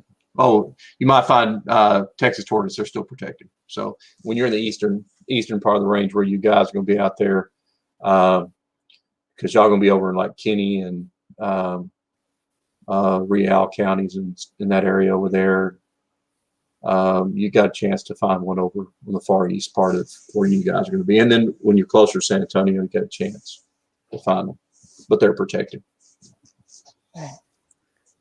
That's awesome. And you alluded to a couple other different bits of the law stuff there, just for folks that don't know, is that when was it that they banned road cruising, absent being a special permit like what you're talking about? 2000 and don't quote me on this, but 2006 or 7, somewhere in there is where they put the ban on road cruising. I think that powerful rancher out west got tired of people, snake hunters, driving around close to their property, and had somebody in his back pocket that pushed that through, and nobody else really cared. A lot of people fought for our rights on that. It was illegal to collect, period, at that time. I mean, you couldn't even walk the roadways legally at that time, the right of ways. So it was all closed. You had to be on private property in order to collect. And then they changed it where you could go out there and you could walk, but you have to have your vest, which, make sure you guys have your vests. Yeah. The law says 144 square inches of reflective material, but you can't find one with 144 inches of reflective material in front and back.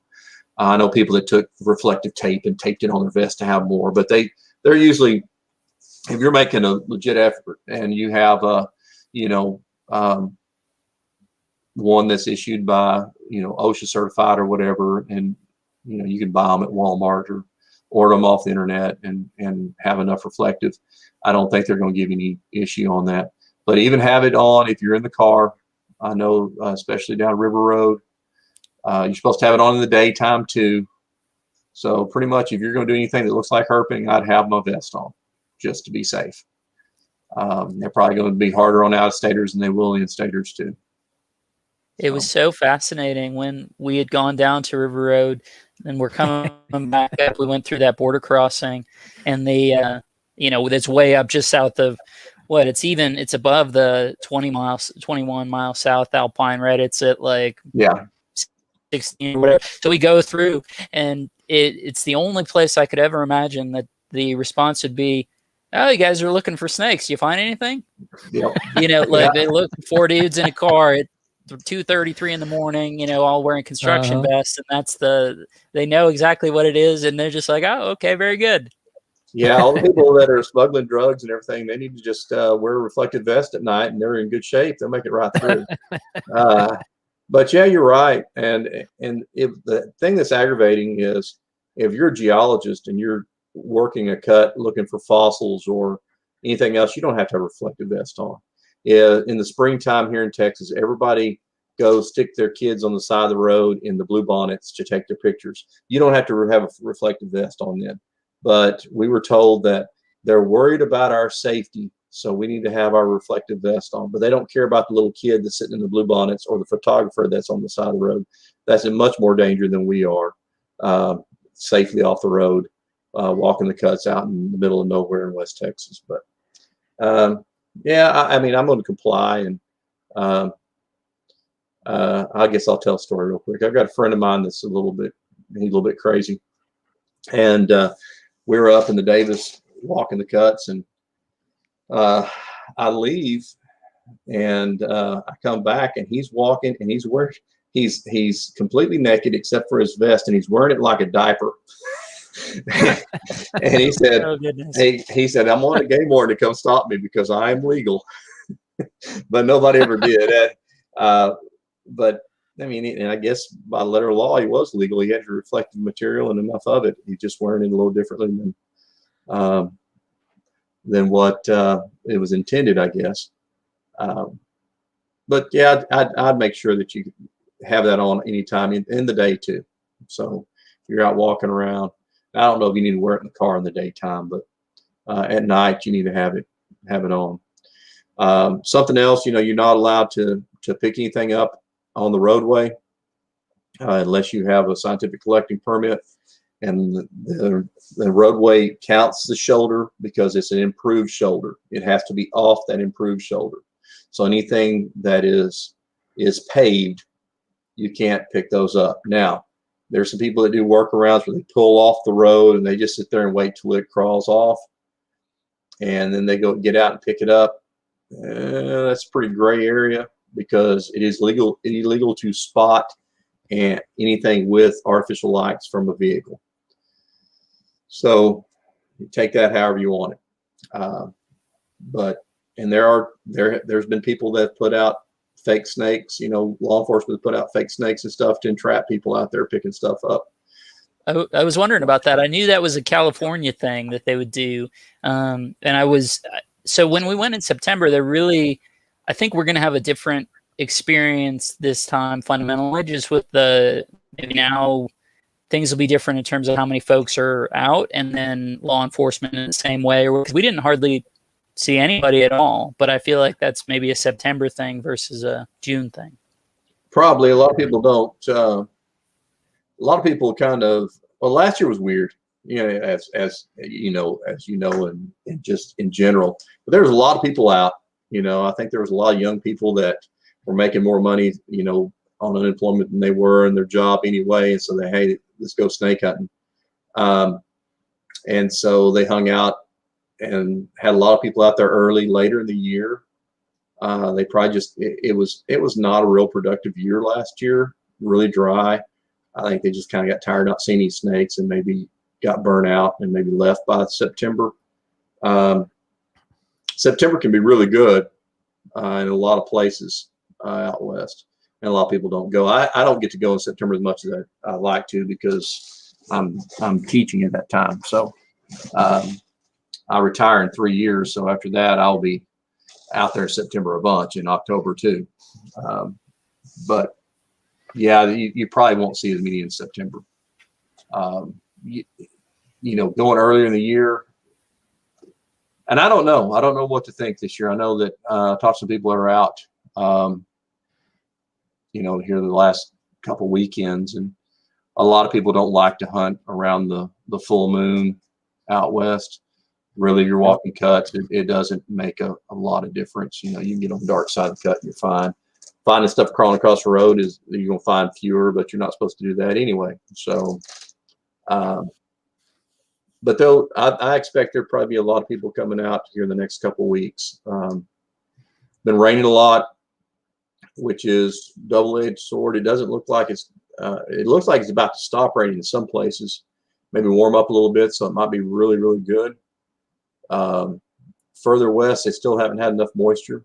The eastern localities, I think, are going to be pretty good if they can get some sunshine for a couple of days. So there may be, and then people start posting pictures of them, and then everybody goes, "Oh, they're crawling." So here they come. I don't think there hadn't been a lot of pictures posted so far that I've seen, but people are finding an alterna here or there every night, and that's kind of what everybody wants to go find anyway. And a lot of milk snakes crawling right now. So. That's awesome. Cool.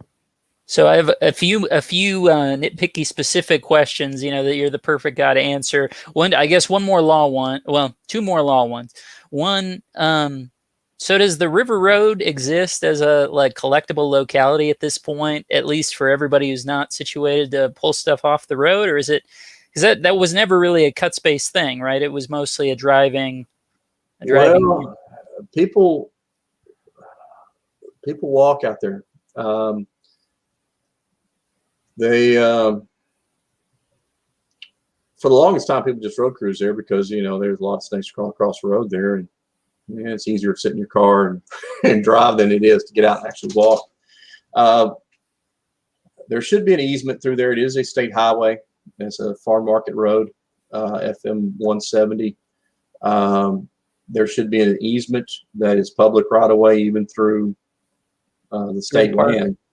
Okay. Now, once again, I'm not giving legal advice here. Sure. But there are a lot of people that do walk up there now. Okay. And then, you've got areas just outside of the state park on either end that are collectible. Even when you get out there, to the west, you get out there in the flats and the mud flats and stuff, you still find snakes. Wouldn't be the best place to get out and try to walk cuts because there's just not any out there really. But yeah, I would say that it still is. There's not as many people. There used to be a lot more River Road animals out there. There's just not as many of them out there anymore. And River Road, for whatever reason, just doesn't produce snakes in general as well as it used to. And I don't know why. There were times that, and lizards are down too. I mean, everywhere out in the Trans-Pecos, the numbers of lizards are down, and I don't know why that is either. But it is. It's a thing. So if you want to do it, be prepared to maybe you got a much better chance of being questioned, and there's a lot more game wardens down there. And right. If you're already in the park anyway, it seems a little bit, yeah, you're kind of asking for it. And even to the point, I was thinking about that myself is like, okay, so if you're over by Redford, you're out of it to the west, just barely or whatever. But if you just have something in the car, then it's like it just feels a little dodgy. Yeah, it is. I mean, like I said, it depends on how much you want to fight it and how much you want to be harassed, and you're really in a gray area there. So I would suggest not doing that. But unless you just that was sort of my take too. I kind of figured, this probably isn't worth the squeeze at this point, and it's a shame, but fair enough. In kind of the same deal, what about 118 through the Davis Mountain State Park? Is that do you have the right of way or no? That's different because you actually have a fence there. Yeah, I know it's on both sides of the road, but it's not really like you're driving through it. It's just two different sections, and most of it, their road kind of goes kind of crazy. Most of it's kind of like on the south west side of 118, but there is some of the property on the other side. I don't think there's any issues there. Okay. As far as long as you're outside the fence, that should be. Yeah, as long as you're outside the fence. Yeah. Okay. And then, well, like I said, I don't think there's any place in the Davis that's an issue on the side of the road. Okay.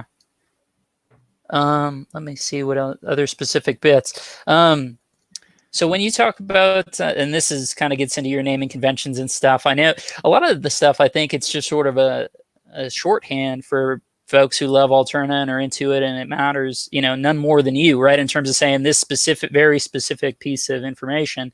And then people who don't get it just think it's all silly or made up and just don't have the vision for it. But so I got a handful of these. So Olympia, what does that mean to you? Is that kind of 17 up to Wild Rose Pass, or what are those? Well, you have Olympia Canyon that runs along the road there on where you're talking about right there up to Wild Rose Pass. And really for me, it's right there at that picnic area where the cuts and stuff really stop. And most of my all my Olympia snakes are from right there close to that picnic area. There's Olympia Canyon continues on, and it actually goes over, and Olympia Creek is over on 118, and you have Olympia Crossing of Olympia Creek, and so it gets really confusing to people that don't know the area. And for me, I know the area, so I know, and I'll explain to somebody if they really care. My animals are pretty, and I try to explain to people when people want to buy snakes from me, I'm like, mine are very specific. And if you're just wanting an alterna just because you think they're pretty, I'm probably not the person to buy from, because, I have some pretty ones. I've got some that aren't pretty, but they're representative of what you're going to find in the wild. And so these people, a lot of people will just breed Davis snakes together. Well, they're Davis. Well, the Davis mounts are huge, and there's a lot of variation within the Davis. Yeah, there's one basic look, I guess, that you have in the Davis, but the different localities, and not only are you changing in mileage and distance, but you're changing in elevation. And as you change in elevation, it makes a big difference in the phenotypes that you're seeing, the low elevation snakes to the high elevation snakes. So for me, really in popular breeding spots, and most of them were not popular until I started breeding them, actually, because sure, like Olympia's been around a long time, and the state park, people have been doing the state park snakes for a long time. Observatory, I don't have any observatory snakes. I just don't hunt the observatory. And I always hope that I don't accidentally find one going through there, because I don't want to hunt it. But what? So let me stop you. Well, two quick things out of that. So the state park ones, is that talking about the cuts that are kind of that first 3 miles on 118? Yeah, right there close to Fort Davis. Yeah. Okay. And out to about the other side of about the other side of the Prude Ranch. I would consider those state park cuts. Okay.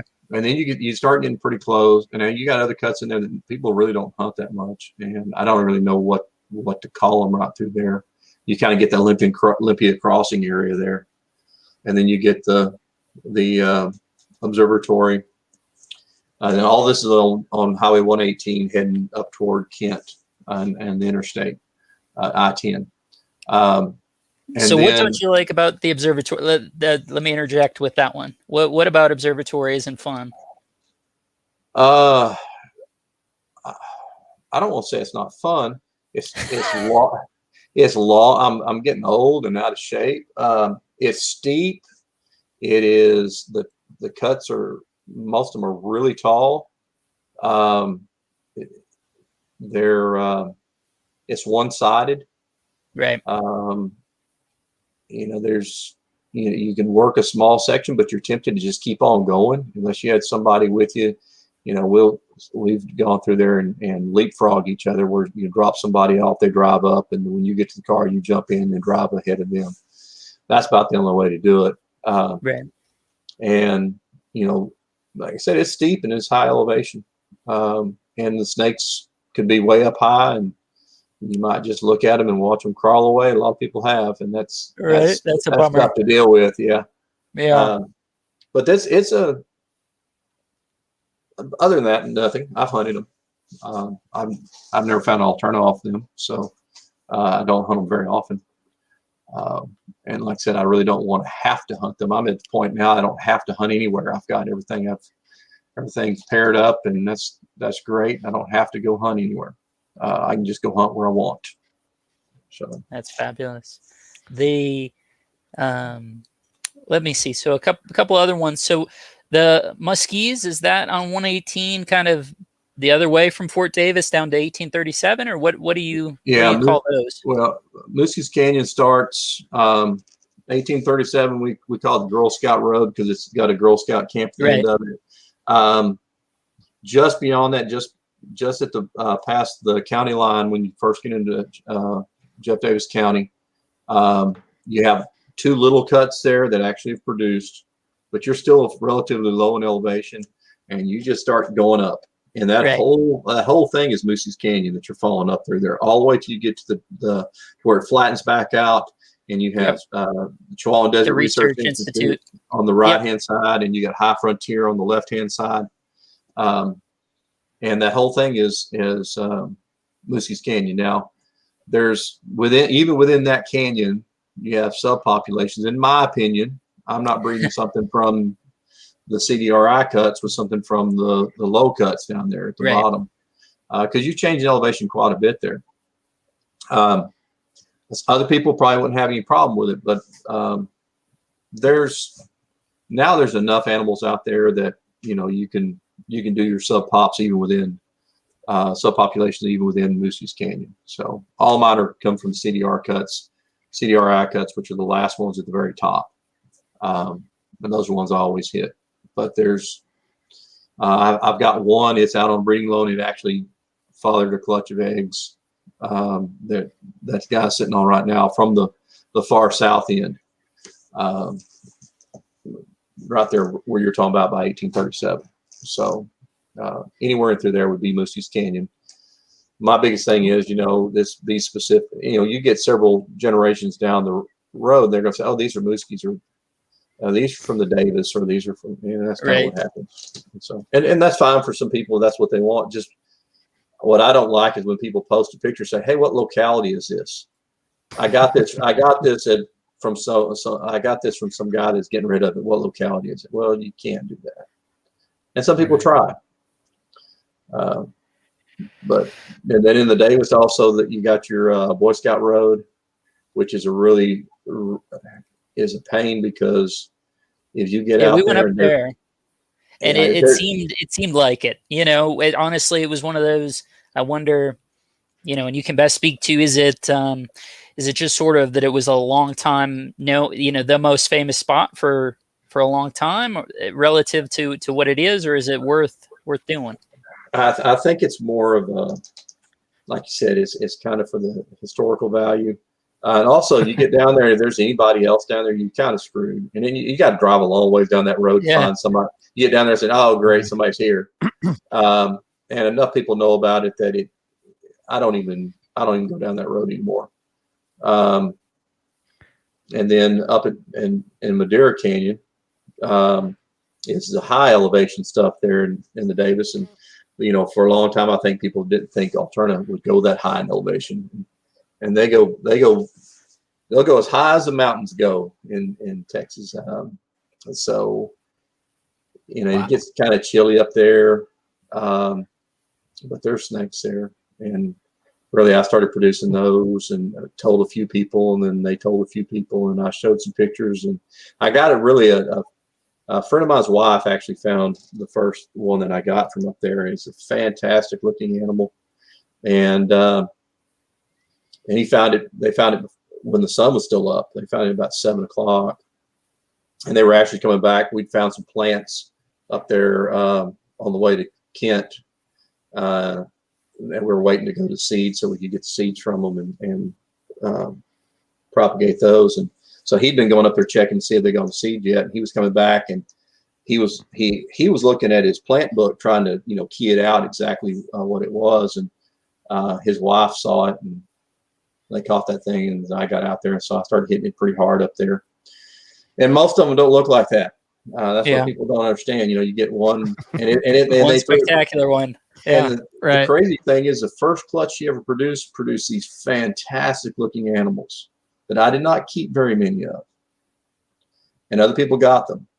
And since then, she has not had a clutch like that again. None of them.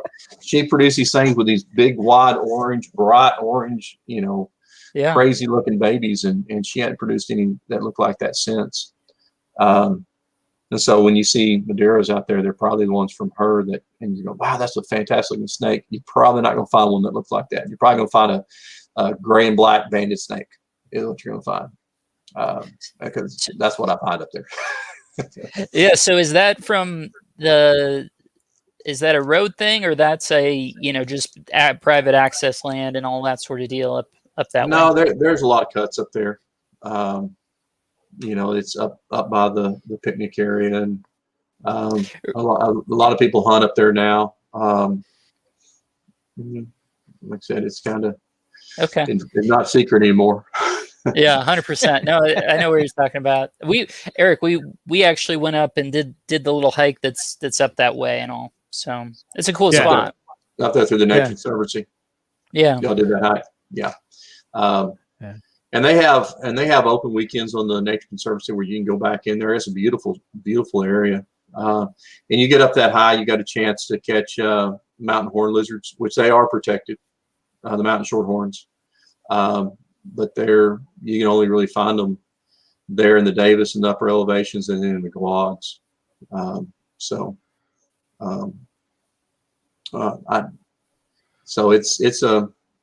And those are cool. They're one of my favorite things to find out in Texas. Really anywhere, I think mountain shorthorns are really cool. Oh, we got a question. Special gear. Well, if a lot of people take extendable poles like golf ball retrievers if they're going to hunt the cuts, because like I said, a lot of these things are really tall, and you may find a snake up high, and you just watch it crawl away because you can't crawl up most of those cuts. Well, there are a lot of people got hurt really badly falling off those things. Oh shit. Yeah, that was my thought. I saw somebody was on top of 9 Mile, and that I was like, I don't have the stomach for that. You're advocating, you're gonna find lepiduses. I was like, I don't know. That sounds a bit dodgy to me. Well, you got a lot of room back there, but watch the edge. But like a golf ball retriever or something where you can reach up and knock a snake off the cut and catch it would be something that you probably won't have with you. And then other than that, I try to take as little as I can. I'm not carrying around the big heavy backpack with batteries anymore, and I'm liking it. I usually just have a flashlight and a backup flashlight is all I take with me. I might have a pair of tongs with me if I'm in an area that I might want to lepidus from, or if I want to photograph one from there. I don't even carry my camera with me anymore. I used to carry it with me. I just got tired of carrying all that stuff all night. So I don't carry much. And then now my truck, I have stuff, and I'm usually close enough to my truck I can go back to it. And that's where I would have my extendable pole. Well, that's about it.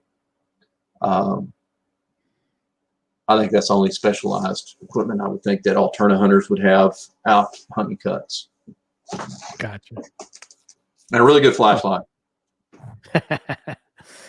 Yeah, 100%. Another strategy question, kind of general big picture in terms of doing the cut stuff, do you advocate, well, like what's the process? You go and you're hopping cut to cut, or instead it's kind of you go and you walk back and forth on that same spot for an hour, 90 minutes, 2 hours, whatever it feels right? What do you do? Because I know when we had come, I think we didn't quite get that some of it is staying at the same spot and just going back and forth more so than going from A to B to C. And maybe a part of that comes into play that we'll see now is if you, quote, have the spot or whatever, that maybe you want to be at the spot and hang out instead of trying to find someplace else where there aren't folks. Well, I'll put it like this. It's kind of like the old multiple choice question strategy. You pick C every time. That way you're going to get them right 25% of the time, or you can jump around and you're probably still going to get them right 25% of the time. It depends on what you're targeting. If the people I'll go and I'll camp out on a cut because I've got animals from that cut and that's where I want to find them. Now, if I'm in an area that I don't really care if I find an alternative pair up, then I'll jump around some. Especially if it's an area that I've hunted a whole lot. I may not want to look at the same stuff a whole lot more. If you're in your car, well, you're not really supposed to pick up anything anyway, so you're driving from cut to cut, and so you're burning time, which is never a good idea. I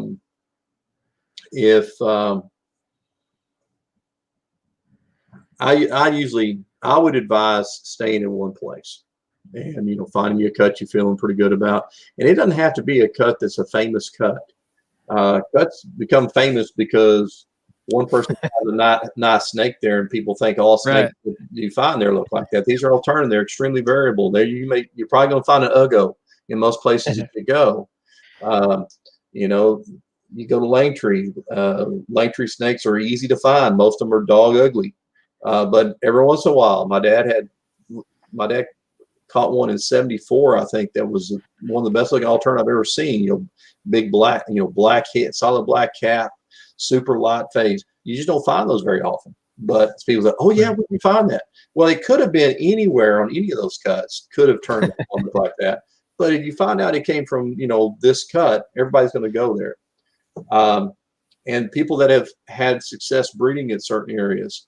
You mentioned 9 Mile North. I mean, it's a monstrous cut. I produced lots of snakes from there. I got really lucky one night. I found 3 alterna there in one night. You probably aren't going to do that. Hunted a lot of nights and found 0. Right. But that's a famous cut, so people want to get up there, and there's a lot of room up there. And I like it because I can walk the top. I like walking the tops because I'm looking for plants, and I see a lot of banded geckos, and maybe find a lepidus or something like that.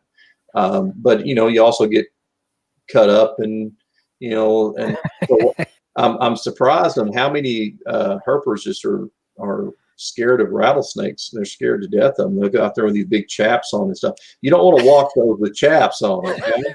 It's not very comfortable, and you might fall off the top, and that's going to hurt a lot worse than a rattlesnake bite. And it can be dangerous if you work it. You don't want to work the edge a whole lot. So I tend to go to place, and I don't even tell people where I'm catching snakes anymore. And so I hate to be that way, but I don't want to show up and drive, and I'm pretty close. Depends on where I go. I'm, 5.5 hours closest alterna spot, and the furthest alterna spot that I could go, El Paso, I'm probably 9 hours or so. But I don't want to drive that far and show up at a cut and there's somebody on it. Right. And so, and you get etiquette. People talk about etiquette, and there is code in Texas wildlife code saying that you can't interfere with a legal hunt. So if somebody's out here walking a cut and you go out there and you jump in front of them, that's against the law. Now, I don't know if anybody's ever been ticketed for that, but it is against the law. And certainly people are going to get frustrated, and you're going to have a confrontation, whether it's illegal or, Sure. Yeah, sure.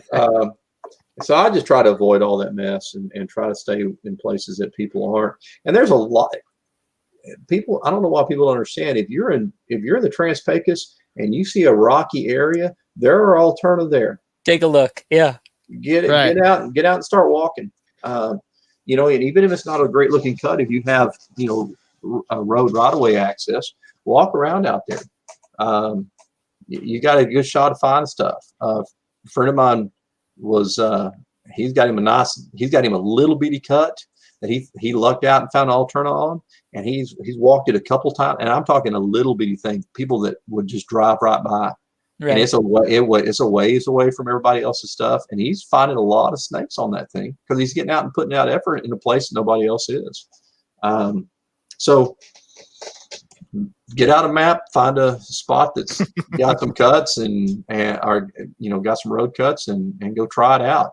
Your chances are probably as good there as they are anywhere else, especially if you're in the eastern half of the range where they've been getting rain. So anywhere Valverde, Terrell, and probably all up into some places in Pecos. But Valverde and Terrell counties, you can find a spot that has some road cuts and there's a canyon somewhere near, you're probably got a good chance of finding some snakes. Awesome. Yeah, that sounds fantastic. I'm the same, kind of into the etiquette, into road crew, all this stuff. I had sort of, and we even talked about it in the context of on the road, but what do you think of fake snakes on cuts? Is that funny? Was it funny 30 years ago and now maybe it's less funny? What do you make of that? I think it's probably ran its course. The thing is, if you're experienced, they don't look real. I'll walk through and I'll, oh, there's a fake snake. And then, I've got a collection of them. I always pick them up and keep them. I don't put them back down. Because I've seen people hurt themselves over that, especially if you got somebody out there that doesn't know what they're doing. And I don't want, I think it'd be kind of, if you knew who you were targeting and one of your buddies, you're just jacking with them. That's one thing. If there's a lot of kids out there hunting with their parents for the first time and they see that and they go, oh, Dad, look, and they go, and then they're just gonna be heartbroken. I don't want to make a kid cry. Yeah, I don't know. I put them out before in places I knew that my buddies were going to hunt, and when I was much younger and liked to jack with my friends quite a bit. And I've seen some great ones. The worst thing is when people bring or find a DOR or have a dead snake and they put it up on a cut, because they do look real, because they are. Yeah, 100%. And I found some of those. The night we found the 3 alterna there at 9 Mile. I found 3 alterna in a night quite a few times, but I've never found 4 in a night. And we were kind of bleary eyed because it's been getting late. We were heading back because we were staying the other side of Langtree, and we stopped at a cut and we're shining it, and then bam, there's an alterna. We're like number 4. We get out and it's dead. And so that was a pretty big bummer. Yeah. And then there was one time that a bunch of people brought a bunch of stuff out of their freezer and put out, which you start doing that, you got a chance of putting some some captive parasite. Yeah, Yeah. That's not real cool. So I don't know. There's people spend a lot of time on those fake snakes. Some of them, they're really nice. Artwork. Like I said, I've got them in my snake room up on a shelf.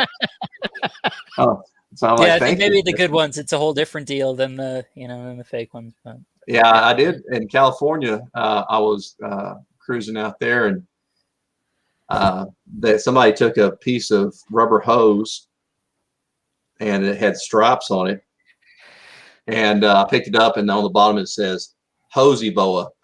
And so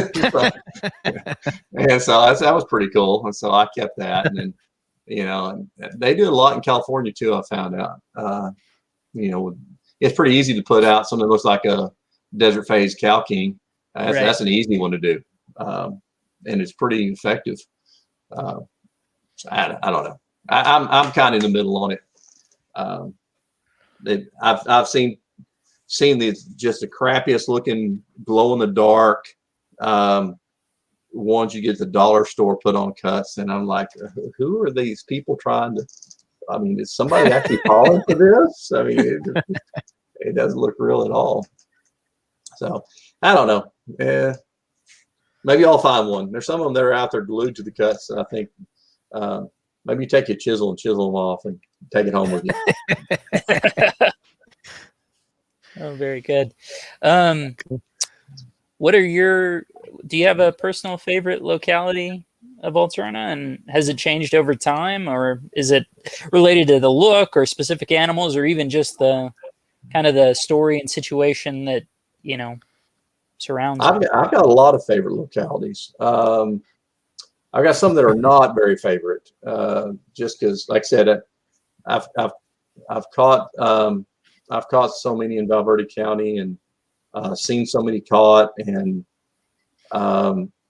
I just don't care to be in Valverde County for most of that area because they're just kind of boring and to me now, which I don't know. That sounds bad, but I don't much care for those, and a lot of the eastern localities now. I'm kind of on a kick where I want to find a far eastern locality alterna, because I have not found one way far. I think I found alterna in I'm trying to think how many counties. Maybe 11 counties. Maybe 9. I don't know. I have to count. But, find them in a new county for me is kind of a challenge. And so that's why I'd want to go east on that. But I like all the western localities. Anywhere you have fringe habitat, where you have a transition zone between one type of rock and another, that's where you get the coolest alternative, in my opinion. And there's some people, the little avatar thing I put on here is a pretty nice but fairly generic, light phase blares, and that's what most people I think want to go find. And while that's cool, and I think they're pretty, I'd rather find something a little bit has some change in pattern. So that's why I like black gap. People don't realize that the majority of black gap snakes are ugly. They're not attractive snakes. A lot of them don't have very good orange. They're very muddied. And most of them are pretty dark. But there's some exceptions to that make it worthwhile to me. And I like having variety. When I'm hatching out as many alternatives I do, I don't want them all to look the same. It's like, I think Mexican black king snakes are cool. I used to breed them. I got tremendously bored because they all hatch out and they all look the same. And so things like River Road, Christmas, Black Gap, and then any of the fringe areas around the Davis. So Alpine type area. There's some areas I would like to get access to where you have some limestone coming up against some of that igneous that I don't have access to that I would like to. Some of the cuts maybe along the interstate that not many people hunt, which is kind of a tricky deal too, because you got to pull way off the road, and I don't think you're really supposed to park on the side of the interstate either. So you bust your tire on that glass. Right. So you have to find an access road that's in the area, and there's not many of them. And then you're out there stuck on a cut way away from any other habitat, and you get bored looking at it. But I'd like to find one there. So those would be my favorite localities. You got stuff like the Wacos, which are gorgeous snakes. They tend to look a lot alike. You don't have a lot of variety. I have Wacos, and to me, I've only caught one Waco alterna, but it was a big deal to me because back in the early 70s, early 80s, that was like the holy grail to find a Waco alterna. I remember a guy found one out there, I think it was in 1980, and we loaded up and we drove to El Paso just to see it. Wow. My dad went out there, took photographs of it, and he offered the guy $500 cash in 1980 for it. And he didn't even give it a second thought. He would not budge on that. So for me to find one out there was a really big deal. So I breed them, and that's one of the only spots where I really haven't collected most of my breeding stock. But I do have breeding stock from the one that I caught, but with loans and captive born snakes. Everything else I've produced. All the other captive born snakes I have here at my place are all ones that I produced, except for some of my Wacos. But they're cool. It's a cool locality if you like that. You're not going to see much orange, if any, out there on those. But I like alternamorph, and that's something else that bugs me is you get these black alterna, right, which are really cool. I used to have several of them that as adults were black with these, thin white lines on them because they just turned black. People say, "Oh man, those are killer. I love those." And so I said, "All right." So I started breeding them, and nobody wanted to buy them because they're ugly when they hatch out. And they go, "Well, I want a black one." I said, "Well, they're not black when they hatch. They turn black." Nah, I'll pass on you. And that's something else with the alternative. You can't really tell what they're going to look like as adults as hatchlings. They go through some serious changes. Even the first few sheds, and then even as adults, some localities like the Davis, as they get older, a lot of times their orange will bleed through onto the gray, which looks pretty cool. and it gives them overall kind of orangish tint. And the same thing happens with those Wacos. They start out kind of a bluish color, and then they turn light gray. And then as they get really old, they kind of get a little buckskin to them. So you can kind of tell the age of the snake by the coloration of them on some of these localities too. Yeah, that's fantastic. So many different flavors and tastes. I love the alterna stuff, the buckskin stuff, the South Alpine stuff. Those are probably my favorite look overall. Just, if you said, oh, what's your actual, favorite? And it's those older snakes that just have that whole diffusion. They have a thera thing going on kind of. Yeah, they're cool. And South Alpine is a very underrated locality, in my opinion. But some people don't like that. But because you kick out some that are just pretty blah from there too. Look like some blah Davis snakes, and then you get some that are just outrageous too, with these kind of red-orange blotches, and some of them are saddles, some of them are bands, some of them are spots. So they could be anything. That's fantastic, Eric. I think you have a question sitting there in the chat, and I have one too. Can I go into that? A question?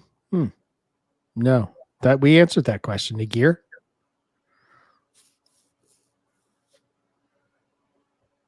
Do you see something different that I don't? So Bryan, other than alterna, what are your favorite West Texas snakes? Lepidus. I mean, I love Lepidus. I like the variety. Same thing. You get a lot of variety from locality to locality. I think Trimorphodon are really cool.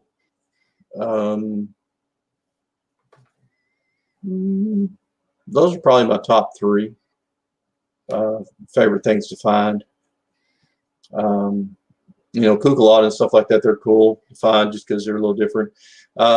The Regal ringnecks are really cool when you get them further west, and then get them the super light gray. If you had alterna that color, you'd be in great shape. Some of the ones that don't have the rings, really, really sharp snakes, and you don't see those a whole lot out west. Snake-wise, I guess that'd probably be my top ones to run across out there. And now the lizards, alligator lizards are cool. I know that y'all got one when y'all saw one last time y'all went. Very cool. Yeah. They're certainly an awesome lizard. I like a lot of the lizards. You got the Trans-Pecos has so many species of whiptails. It's crazy. And some of them are pretty cool looking. Some of the checkers and stuff that are out there. The mountain shorthorns, of course, are cool. Round-tailed horned lizards are cool. There's something else that you can find. The mountain shorthorns are pretty. I mean, the round-tailed horned lizards, you can find them up in some of that igneous where they'll be red, and those are really cool looking. They're much less common. I mean, they're pretty common down the limestone, but if you can find some up in the mountains, you can find the red ones are pretty cool. And then, and I always like to find desert box turtles. If you get them far enough west, you got some of them that are the, I forget, maybe I don't remember what phase they call them, Presidio phase or something. They're just kind of an olive green, solid shell. When they get older, they're cool. Cool. I guess, is there any other places in the U.S. or abroad that you would like to herp that you haven't herped? That I haven't herped? Yeah. Australia. You need to load me there up. You go. The Galapagos have always been very intriguing to me ever since I was a little kid. I wanted to go to the Galapagos. I really haven't left the country to herp, so there's a lot of places I'd like to herp outside the country. I don't even know what my targets would be, just to wander around and find cool stuff. I've been pretty fortunate. For about the last 15 years, I worked for a company out of Dallas where I would go and train teachers all across the country. And in the evenings when everybody else would go to the bar or whatever else, I'd say, "See you guys, I'm looking for snakes." And so I'd go out and got to go to cool places doing that.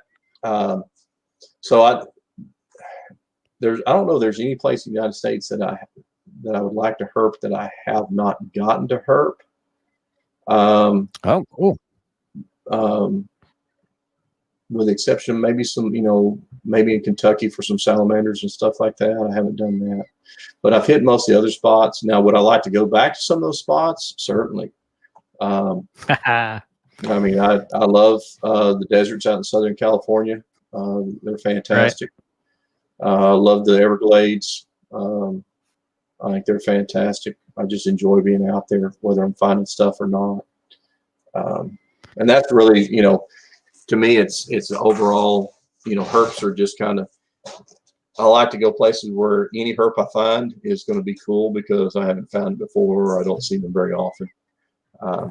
So that's always cool. Oh, I'd like to get up and look for fox snakes. It's something I'd like to do. I've only hunted them for them once in Nebraska, and that's a snake I'd like to find in the United States that I haven't got to really look for. Is there a white whale that you've been hunting all these years and has eluded you, or?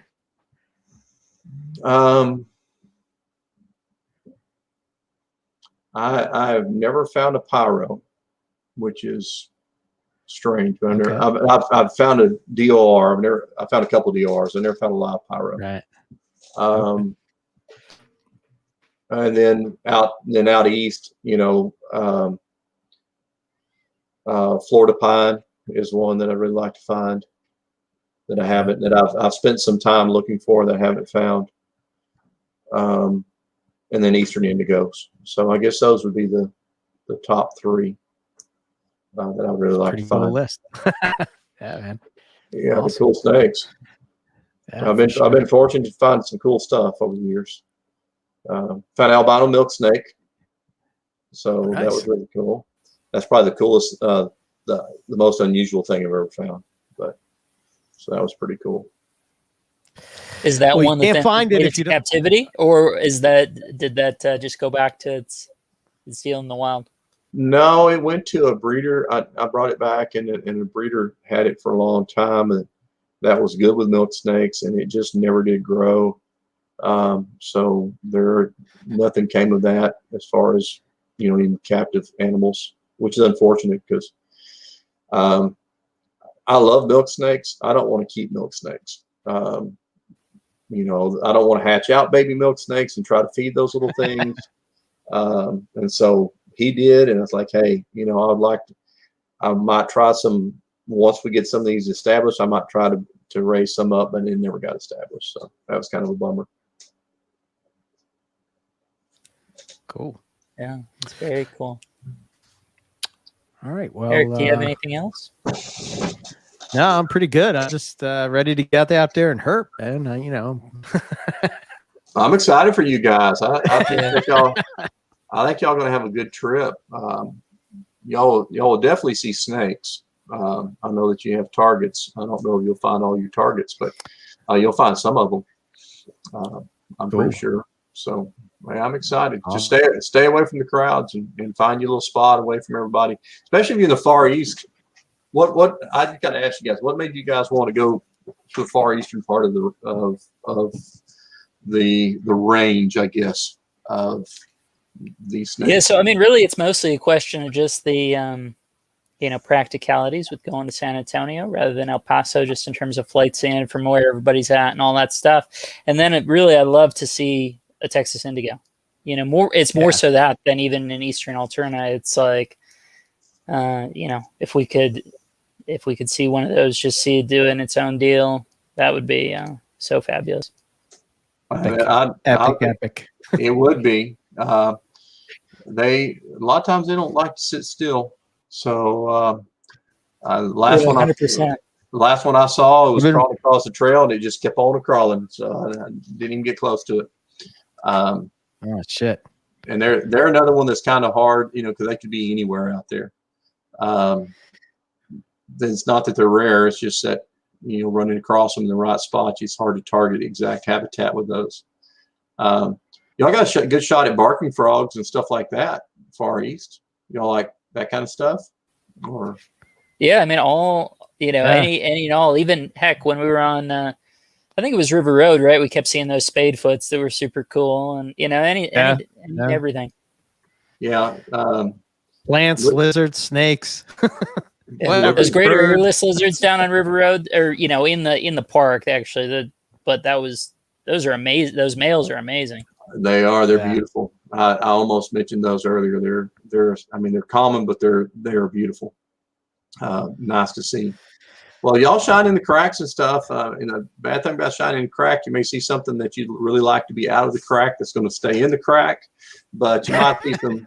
This time of year with the much rain, you might find some barking frogs and some chorus frogs back in. I mean, not chorus frog, but chirping frogs back in there, which are both really cool.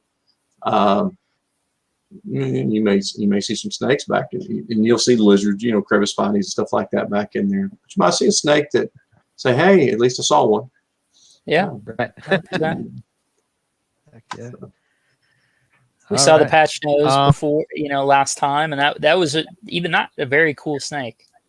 Patch nose are cool. That's another one out west that's hard to target. If you get an area that you can have some stuff to flip down closer to San Antonio, they're pretty easy to find. You can find some boards and stuff to flip on the roadside. And if you go out there and you flip anything close to San Antonio, things like Emery's rats are really easy to find that way. And like I said, patch nose, those are probably the two most, and then atrox. So those three would be the most common things. So if you found some roadside trash close to San Antonio, get out there. Even in San Antonio, we used to find a lot of stuff inside the city limits. There's not as much trash out there anymore, but back when there was a lot of trash, we'd flip and find lots of stuff. And patch nose is one of those things you see quite often there. Out west there, you just kind of have to find them crawling across the road during the morning or whatever. But this was just yet another example of telling Eric, I think Bryan knows his way around this stuff. Is, hey, Eric, remember that patch nose was flipped under a rock, up in the Davis and all. And it's like, it's always, we did this. I bet it was, you find those doing this. And somehow Bryan's always right. 100%. I don't know about that, but I've done it enough. I at least have an idea. People always coming up with new things, though, that are surprising. I tried not to listen to all the old school rules my dad always taught me, because I found a lot of them aren't right. So I'll just tell you guys, don't worry about the moon. Don't worry about temperature. Don't worry about the rain. Just be out. Don't worry about the temperature. Can't find it if you're not looking, right? Yeah. The night I found the 3 alterna up there on 9 Mile, everybody else was in the hotel. We found the first one with the heater running in the truck. It was cold, and everybody, like I said, everybody else had already bailed, and we found 3 of them. It's so just stay out. You're not going to sleep much. So get you a good hotel room with cold air conditioner and sleep in the middle of the day. Right. And it's tough when you guys want to do as much as you want to do, and I know the feeling, because I've done it a lot. But how many days you guys going to be out? So we're more than doubling this time. So we had driven down last time, and it was, it killed a day on the front and the back. So this is, it should be more like 7 nights. So I feel we have more of we saw a ton of good stuff on 3, 3.5 or whatever. So I like that, but it's still this, it's not you living out, or Dan Johnson down at living at Black Gap, or you, being out that way for a long time. But like I said, if you get some warm weather, and I think, look at the forecast, it looks like it's going to be pretty warm, not crazy hot. They've had a lot of moisture. So y'all gonna be down there pretty prime time. Just stick with it, and you got a good shot. Like I said, I know y'all want to go west, and there's cool stuff to find out there. I don't know how many nights you want to go east or west. Your best shots are catching stuff east right now. West, they still hadn't had enough rain, I don't think, to have much movement, other than the desert species. But out east, anything can be moving. You can find all kind of cool stuff. I've seen a lot of Sonora being found, and they're kind of, you get some variable ones out there that are kind of cool, and some of the stuff you don't always find, blind snakes and cool things like that. So. Right. Cool. That's awesome.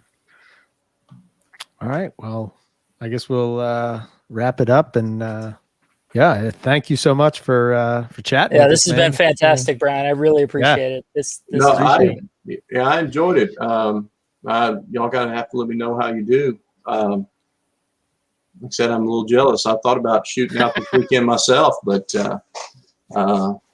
my family's in Walt Disney World, and I'm sitting here taking care of snakes, so I can't go. Oh no. Oh no. Right on. Yeah, we'll definitely keep you posted. Yeah. All right, thanks, guys. 100%. Cool. All right. I don't know. Do you want to throw out any info or anything? Right. So the people who who generally buy alterna or buy snakes from you, they know how to get in contact with you. But certainly for the form of the thing, how do folks reach out to you? Probably I've got a Facebook page called Locality Gray Banded King Snake, or I guess Locality GBK, and an Instagram. They can reach out to me there.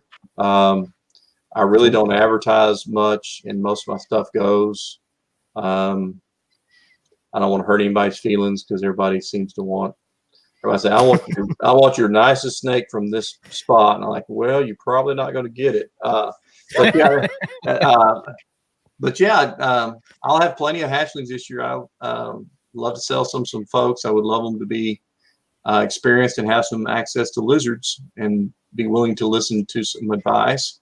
But yeah, they could either find me on Facebook. I'm there on just Bryan Box. They can, if they don't mind looking at a bunch of volleyball pictures of my daughter, then they'll be all right on there. Or they can go to the Locality Gray Banded King Snake, Locality GBK on Instagram.